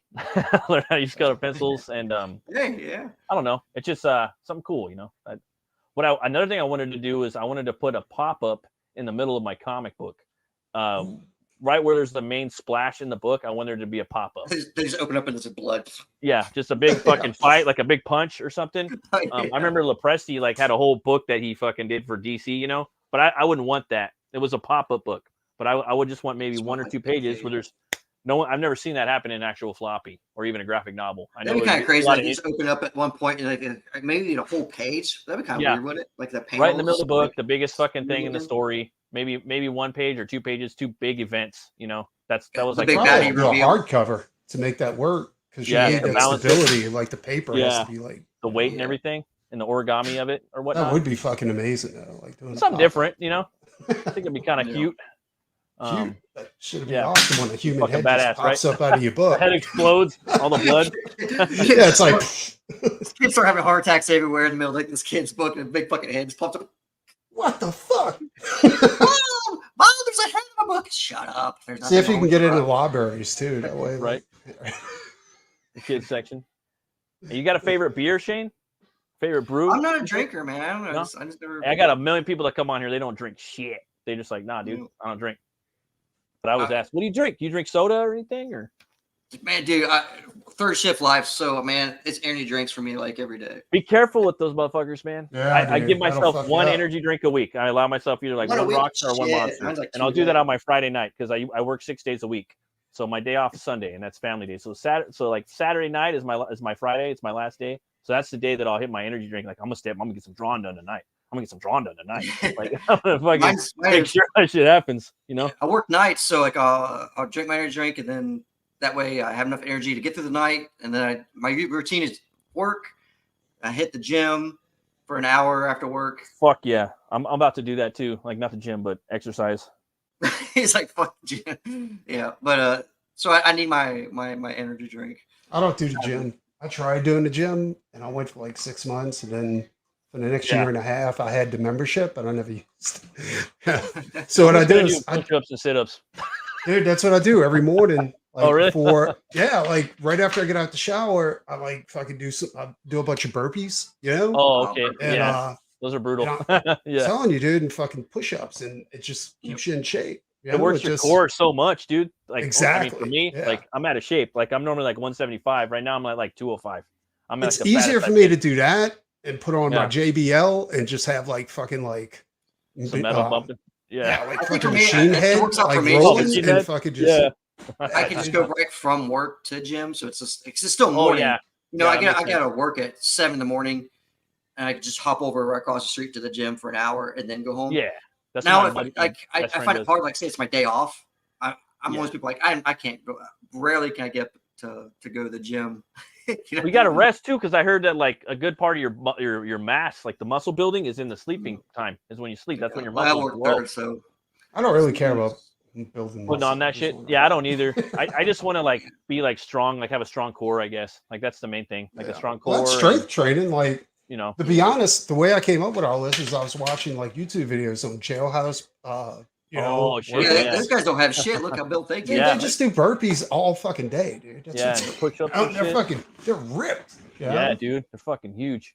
I was just gonna like, probably work out for like just to start up, get back in there like 30 minutes a day. Probably like at night, like 9 to 9:30. Then work on my comic from like 9:30 to 12. Well, the strange thing is. People are like overwork themselves early in lifting a lot of times. Like you have those guys, because your first like week or two, like if you get into it, you're going to be a little sore just because like you're. Oh, dude, yeah, it's so bad. Definitely. Yeah, no. But people need to realize once you get past that, and as long as you're not like over. Oh, it's easy sailing. Yeah. Yeah. Because like there's days I obviously will go for work. I'm like I don't fucking feel like doing this, but I'll drag myself in there and I'll get like just kind of just slowly get into it. Like all right, I'm good for the day. The strange thing about the guys that are showing you how to do jailhouse workouts is that they're like, don't overwork yourself too much, because when you're trying to get another prisoner bent over, you want to have that extra strength to just plow right into it. Take over. They got you. You're like, no. Oh man, it's funny. Yeah, totally, man. You can team up with Chris Evans. He's been trying to get back into the gym. Well, shit, dude, I've never even gone to the gym. Like I've gone to gyms before, but like, dude, I haven't worked out since high school. I was in weight training and shit like that, but I've just been doing work at work, but it's not the same like type of work that's constant like as a workout. You know what I mean? It's like not aerobic. Yeah. I walk 9 miles a day on my job, but it's not a fucking. What do you do? What do you do for? Well, right now it's I was working meat and seafood for 16 years at the grocery. I see, you're not doing that anymore. No, now I'm doing something a little. Oh, we cut out. I think he froze. Did he froze? No. We're not allowed to know the secret. The world's not supposed to know. Shane, I think you're. Can you hear? I don't think I can hear you. Like, who cut out, me or Matt? Shane, are you talking right now? I don't. I could hear you. Oh yeah, you're messing around. That was a good one. Nah, I'm fucking with you. You good? Yeah. Oh, I'm like, am I the one? You know what's weird? You know what's weird? Right before you did that, Preston, I swear to God, all three of my screens were fucking rotating. So Get out of here! I swear to God. Crazy. Yeah, so I thought you were like doing it. I'm like, that's cool. I'm gonna roll with it anyway. But like, yeah, he's doing it. That's cool, man. I'm not techie enough to be able to do that. Nah, I'm not. I don't know what the fuck I'm doing. I'm still learning. I'm with people like I think I can do the guest thing. I can bullshit for fucking hours, man.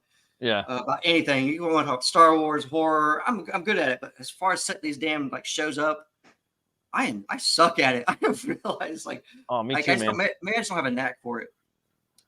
I just love having people on, like talking about their books. I love bringing on artists and like picking their fucking brain and like learning their ideas and stealing them. Hopefully, it can I can retrofit it into my style and my schedule. I love bringing my homies on too and helping them promote their books like you. And it builds my channel too. Like I'll get new subscribers and shit like that. So, and I'm having fun doing it. Yeah, that's now for you guys. Well, Preston, I know you've done like several campaigns at this point too, and you've done not in a while. Like right? I don't know if I want to do any more campaigns, to be honest. Like anything, you I think team up with somebody who does it and let them handle it. You know? Yeah, because it's a headache, dude. Like I just want to draw. You know what I'm saying? You gotta have that fucking that force to run it. You know what I mean? Yeah. Like it's a full-time job. You know, and it's a commitment. Yeah. Oh no, you get like a huge payout at the end, but it's just like, dude, the work that has to go, and then you're not creating anything during that time. Like it's hard, dude. Fulfillment and dude, being ADD and dyslexic. I mean, dude, it's a fucking problem. You know what I'm saying? Like, like I got to check addresses like 3 or 4 times. All right, did I put the right one down? Is this going to the right place? Me too. I check it like 3 times. I'm like, fuck, you know. Exactly. And get always paranoid about it. Since you've run 2 now, Matt, do you think you learned anything through like your first and second campaign, going into your third? Like, don't do anymore. Dude. Fuck yeah. Preston's like, I learned just not to fucking do it. Yeah, I learned a lot, dude. I know like next campaign, I'm not going to do as many like stretch goals. I'm not going to do a bunch of extras. See, I actually didn't do any stretch goals. I know like people were like, you don't have any stretch goals. I'm like, well, I'm already advertising as a complete product. If I did a stretch goal, then I wouldn't get the book out in October, right? I'll have, stretch goals. Now, if you say it's easier for bigger campaigns, like people that's been around, like they can probably make some stretch goals within the 2-month period that you have to fund these. But for me, I'm like, I rather. It's such a weird community because sometimes I'll do it, but it's everything. Like, I'll do it. And I noticed a lot of people don't really give a fuck about that. You know what I mean? They just want like a good fucking book. You know, like exactly. I think at this point, that's what people want. You see it a lot online. People's like, "Where's my book? Why is this late?" I'm like, they don't care about the stretch goals as much. That's more the creator, just like, hey, it's almost like you see the formula, but like doesn't mean the formula is always right when you see these creators like. One thing I did learn is I put out 6 alternate covers on Doc Salem. Oh, Doc, you did a lot. Biggest fucking mistake I've never done the alternate covers, but that's something I'd like to do. You know what I mean? Like I think 3 is a good number. You know what I mean? Yeah, that's right. I want to get like I want to do a cover because it's my character in my book, and I love to draw it, and people know it's me, and I'm putting it out. You know? No, I think it's cool to have alternates, just not 6. And it's and even like 1 or 2 is dope, or 3. I think 3 is my number. Like that, I just love 3. Yeah, that's for multiple drawing, creating, story writing, fucking 3. You know what I mean? So yeah, I think that's a good number. I want to do less. I am going to do stretch goals. I'm going to have less extra shit on there because it just seems like whatever. And then I want to just take the money that I make and I want to fucking put it towards the next book. Exactly. That's pretty much where I was at with this one. I was like, all right, if I have a complete book, I can, one, I'm showing the backers that it's done. Here it's finished. I don't have any excuses of not saying like, because I know crowdfunding is it's really weird in this community. It depends on how you are as a backer. Some people like, the creators, sometimes they need it to actually do the whole book. That's understandable. I just try to put myself in my own little budget, but I want to be able to be like, all right, I got the book and I just want funds to be able to show you that, okay, if I get these funds, I can hire my artist to go into the second book. That way, once you get this book and you read it, you can be like, is there going to be a second one? And I can be like, well, yes, I already got the artist. I just want to show, forward progress. That's all I really wanted the fundings for the most part. That way I don't have to keep digging too far into my own pockets. Like ideally it's like you want to put some money up, but at the end of the day, like it'd be cool, to have it just funded and break even, you know what I mean? Or just spend a little bit, because you're still building the audience. You're always just hoping like, okay, if they like the first one, maybe the second one will produce more funding, and then I can use more funding towards where it's not coming out of my pocket. That's just how business fucking is. Anybody knows business. I want to run a comic book shop. That's how business is. I think the narrative got thrown a little bit in the beginning because everybody was hate backing. You know, like they're back in it because it was politically whatever, and it didn't matter what you put out. If it had CG on it, people backed it. So everybody thought they had the greatest thing ever. Yeah, and when they put out, exactly. Fucking and like now I'm only gonna do black and white. You know what I mean? Because like I could color my shit. You know, my colors could get better and better, and I could study that. But I don't got time for that. I feel like my time on this earth is limited, and I got stories I really want to fucking tell, and I have IPs. I have like 10 different IPs I really want to do, and I really want to tell these stories. So I'm gonna like draw them, and I'm gonna fucking ink them, and then I'm not gonna pay a colorist $5,000 to do the book when I'm asking for $3. You know, and I'd rather pay an editor and a letterer, if anything, and a proofer. You know what I mean? And I really like black and white now. Like it's just really grown on me. I've always liked black and white. I like it when you go ahead and put a lot of shading in there. Yeah, all the fucking tonings you could do. There's so many. There's insane, billions of things you could do with. Well, some of it gets lost with coloring. You know, like oh, dude. Plus, I'm super hard on colors, dude, because you know they have this thing where they do. Yeah. Well, they do like the first couple of pages, and it looks fantastic, and then once they know they got it locked up, it's like garbage for the. Jesus Christ. Yeah, and then it's like they like a lot of colorists. They literally just fucking paint over your inks. So it's like like I love Ollie, what he does with your work, dude. Like him and Spicer, like those are my two favorite colorists right now. Spicer does like Murder Falcon, and he's working with Adam on fucking Kill Journal and shit like that, because they preserve the inks on 3 Nights 4 Days was incredible. And I love what he's doing there, and he preserves your fucking pencils. So that's the type of coloring I like, or just straight, you know, black and white. And I think that'll help a lot, you know. And hopefully I could do like one book a year, dude. You know what I mean? Like maybe 150-page book a year, where it's just a one solid story, a beginning, a middle, and an end, and then just have you know, just a little bit, you know. So Jim Cox, that's also true. Smart. Yep, that's true. There's some that don't put enough detail, and then the colors can kind of come through and like put you can the right shadowing in and details to make a plain drawing just pop. Like it's true. 100%. And like the less detail you add, they can come in and just paint over that motherfucker, you know, get some 3D models. Trace the motherfucker up, pay the colorist like $5,000 and have them go in there, and boom, your shit's pimped out. As long as you got a good story and everything, you know. I'm a story-driven guy. Like, I mean, it's kind of weird in this community too, because people have different tastes and different perspectives of how you see this stuff. Like I'll talk to an artist, and they're so focused on the art part, and I enjoy a good artist. Don't get me wrong, but I've also read books. Like maybe the art's not my favorite, but I'm so I like the story that I will get the next one because I want to know what the fuck happens. I'm invested in this character. I'll be straight with you, like fucking Doc Alpha, that first book that Lit put out. Like I didn't really like the artwork on it, but when I got the book in, like the story was so good, like the artwork never bothered me at all. There's a bunch of books like that. It was that way with mainstream comics when I collected, you know, like not every, they had so many different artists throughout the year. You know, sometimes, you know, I'm like, okay, I didn't really care for the art, but like the story that was going on. So good. Yeah, I've had artists like that where like I fucking hated the art, but the story was so good that I eventually started liking the art. Like another one of them is what's it called? Headlopper. I fucking hated that art, but I started liking it in the way he told the story. Real simplistic, like Mignola style, you know, mixed with Robert E. Howard, and it was just real creative the way he did it. And he was doing it all by himself. I just thought it was dope, and I actually liked the art for that. But it's real, like, you know, just real basic, dude. You know, but it's cool, and I really admire people that are doing good books and they're doing it all by themselves. You know what I mean? It's like I said, again, we know like it's a lot of work doing everything, especially if you're literally doing everything. Like if you're doing the coloring. I think those people like have no kids, no wife. Fuck. Oh man.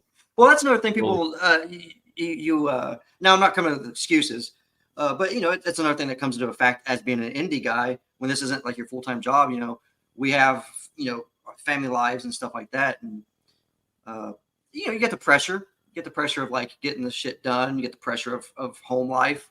You know, a lot of stuff goes into making a comic. Other than it's not as simple as it's almost like when like almost everybody probably had this dream of some sort. Like you pick up a guitar and you start your little garage band, and people's like already thinking, you're already thinking, the big stage. There's a lot of shit to get there. Comics is the same way. It's not as easy as just hiring an artist or and getting it printed. It's a lot of you gotta hire the artist. You gotta keep them like motivated and keep them working and not paying too much. And you gotta find that balance. Again, I'm not one of those people. I see like artists and writers take to Twitter, and then they're fighting and bashing heads because like I hired this guy to make a piece, and they're like this. I am not one of those people that go on and say this person was late. It's crazy like seeing like that shit coming to. Oh, like when people are blasting other motherfuckers online and shit. Yeah, but sometimes you got to do that. I hate to say this, but sometimes I'm one of them motherfuckers. No, I'm not. I'm not. Let me put it this way: like they had a guitar company, right? And I decided, it'd be cool. Like from my other channel, I'm just going to order a guitar kit and build the guitar. You know what I'm saying? Yeah, I've been watching. So I did. That's dope. And they said, okay, look, because I wanted a custom kit. I didn't want anything like they had in their website. So I told them, I said, look, I need a custom kit. They're like, sure. It'll be 35 days from the day you pay us. And I'm like, okay. 4 months go by. Saying? So finally, and they keep telling me, oh, well, we're working, we're trying to give you the best quality ever. I was like, yeah, that's good after the first month or two, but so after that, every time they put an ad out on Facebook, I blasted them. You know what I'm saying? I'm like, these motherfuckers didn't do this. They charged me full price. Dude, that kit's been mailed out. Yeah, no, I mean, I agree. Yeah, I was more talking about like art, like hiring writers and artists, kind of like in our scene or whatever in our network. That type. Well, you also got to look at Shinobi Sasquatch. You know what I'm saying? Like that dude got paid full everything up front plus profit sharing. You know what I'm saying? Yeah. How many pages did he get done out of the 80-page book? Like I don't think I'm ever going to see that before he started taking on other jobs. You know what I'm saying? For other people, like he was getting paid by them too. Yeah, because it is one of those things that it's kind of scary for like the creator. Again, though, it's one of those things like we got to be careful in this scene. Like you got to watch out for them buses that can hit you. But you got to look at the reality of it too. Is okay if this artist isn't producing and how do I move past this quickly? Yeah, you got to like think now again. Critical. How do you move past it when you already gave him $20,000?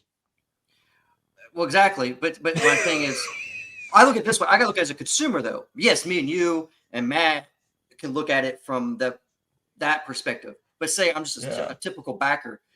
Now you're kind of in the hot seat, like, oh shit, will people back my second book? There's so much controversy that came up with this. Like, how do I? I mean, I wouldn't know how to deal with that. Like honestly, I mean, it's like, would I back a second one? I don't know. That's pretty much like career suicide right there too. It's like not delivering. Career suicide. Like to go ahead and put a book out there and then you never fulfill. I mean, I don't know. Like I say, hopefully we get that book at some point. Again, like maybe you gotta be careful. Like I heard Graves is gonna finish it. Is that right?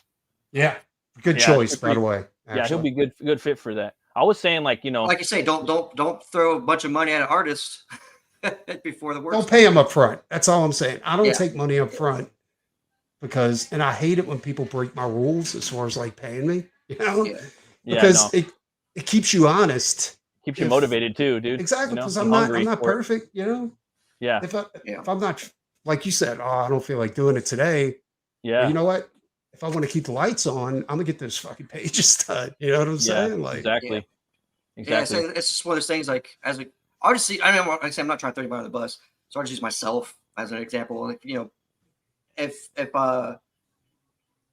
Swarm, if all of a sudden I only had like half of it done, and then some bad blood came between me and the artist or the colorist or whatever, and it holds me up for more than like you slept with his wife. Yeah, that's what I'm saying. I slept with his wife, and now he's not going to color for me anymore. We can come up with all the details or who's to blame, but at the end of the day, you set up a comic that has a funding goal, has a deadline, and if you don't make it, you're in danger of your second campaign not doing as well because now people's kind of getting that doubt of like, well, there's so much that happened in this first one.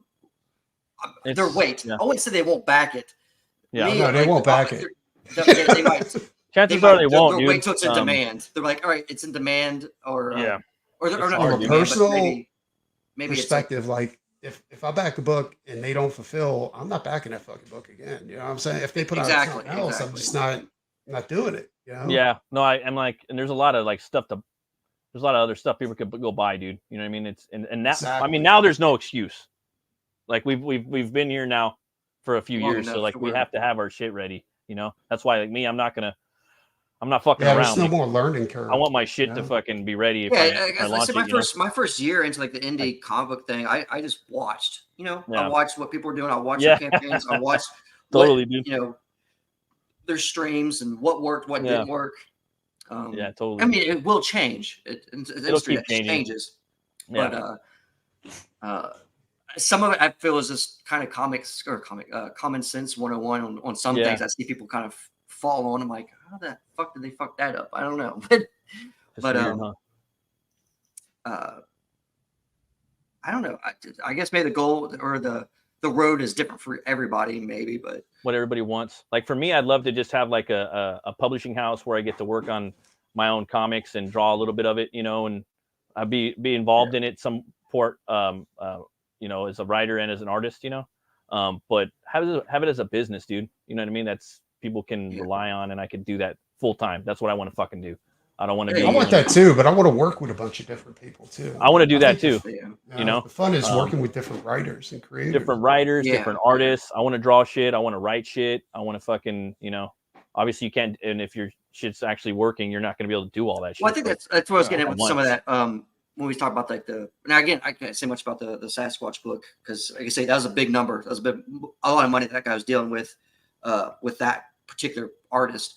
But for me personally, like with my stuff, like I think that's if you're going to get, I guess this is advice for if you're going to get into this, don't rush some stuff. Make sure you're setting up proper contracts. Don't like Preston said, you know, learn. Don't pay everything up front. And you got to have a drive for each time you're doing a campaign because you got to go into knowing or thinking something's probably going to come up. Yeah, you got to fight through it and come up with not strategy, but solving the problem. You got to find a way to solve the problem in a manly, and plenty of time because you know that's not just for the guys who are out there like who own the IP either. I mean, I'm talking about like the guys who are out there like looking for work. Like keep yourself safe. There's a lot of people out there. Like there's a lot of good talent. Like when people's like, well, I can't find, like you can find somebody. There's a lot of talent out there. I think. Yeah. No, there is. And there's a lot. Like it's one of those points where like you don't want to turn down work, but you can only have so many people on a project. Sure. Yeah. At some point, you got to start turning down work. Yeah. And if you need help, like finding artists, just hit up some writers, dude. Because like especially in CG and like adjacent fucking networks, indie or whatever, you know, whatever the fuck you want to call it. Hit up the writers. They always have connections with artists. I've noticed, you know. Yeah. All over the world.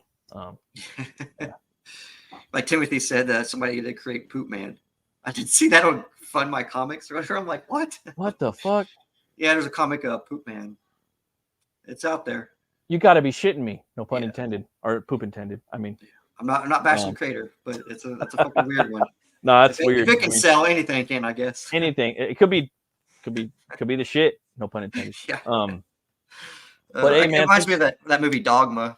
Oh, Dogma. Oh yeah, with the big shit monster. Oh yeah, that was awesome. It's a good movie, dude. Thanks for coming on, Shane, man. I love talking with you, man. I'd love to have you on again for the next book. Hopefully, you know, sooner than later. Yeah, like I said, I'm like you. I want to make sure I'm doing at least a book a year. A book a year is fucking the goal, dude. You know, it's a solid number, dude. You know, for someone to do one book a year, you know. Well, I mean, realistically, it's because like I say, people think they can pump out 3-4 books a year, and it can be. It's gonna catch up with you. I don't give a fuck who you are. Because you might be. 3 books a year is a lot. Yeah. You never know if something might come up with your colorist or exactly the artist or something. I've you're seen like, it, dude. oh shit. Yeah, the only one that's kind of doing it, like kind of doing it a little bit, is fucking your boy Zach, and that's it. And even he has trouble, a lot of trouble, you know. And he's just writing the motherfuckers, you know what I mean? So yeah, but he's got enough money to burn on that too. Like he's got enough money to fuck burn you on. money. You know? He's got fuck you money. Yeah. For sure. Other motherfuckers from 656. Motherfuckers, workaholics, dude. Yeah, they got man. But man, they be on it. Yeah, they're on it. Thanks for coming on, man. And where can people find you at, dude? You can find me on I don't know what do you even call it anymore. I always say Twitter. We're going to call it Twitter.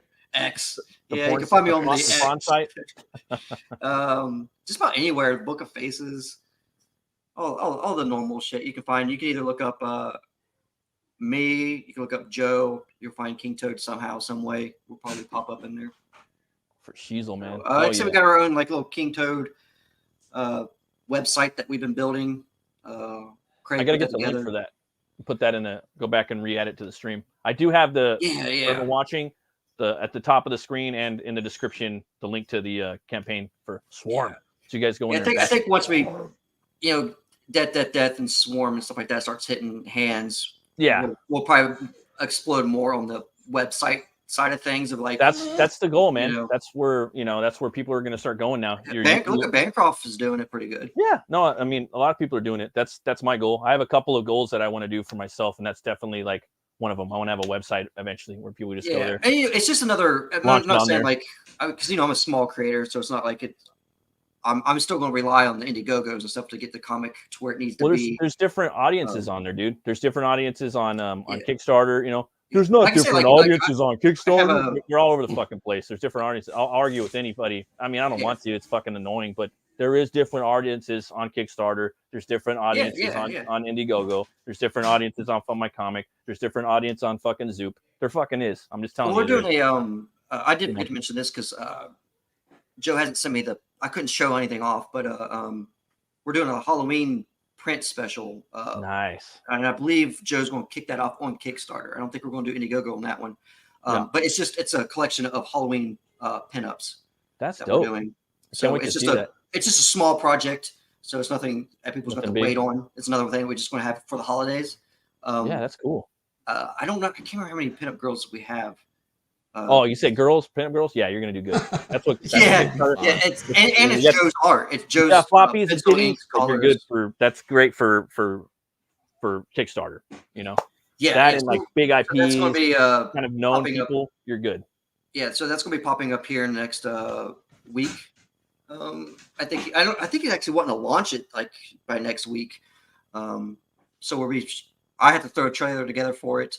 Again, it's not a comic. I don't want people to think like, oh, I got another King Toad product. Yeah, hit me up. Maybe we can come back on here like when you're comfortable, and we'll talk about that a little bit.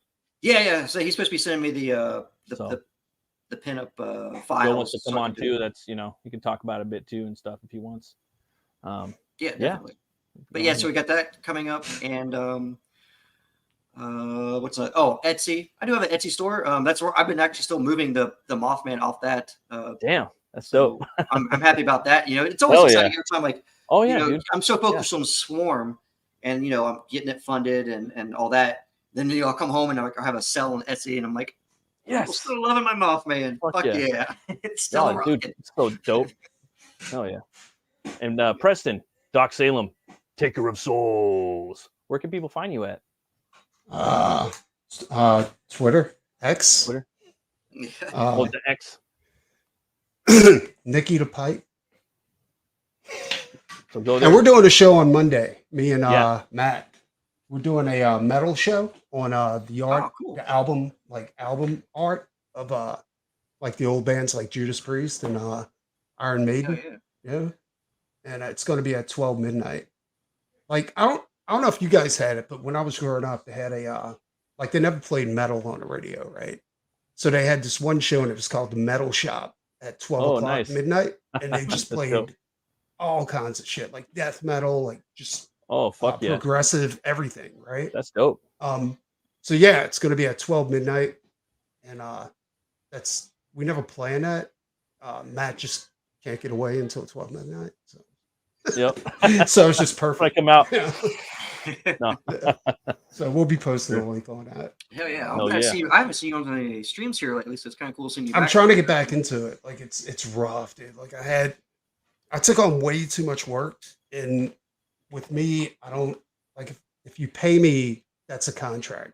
You see what I'm saying? Right. So I can't Yeah, get It's out more of it. important than you're nailed the down. show sometime. Yeah. Yeah. So I had and that with the Wesley Snipes stuff. So everything. Oh yeah, shit. Forgot about that. And every time, yeah, I mean, if Adam Yeah, the says big I need a Wesley. cover, I'll drop everything and do that. So Yeah, anything I might totally. have planned just goes away. You know, 100%. So how that all work out for you?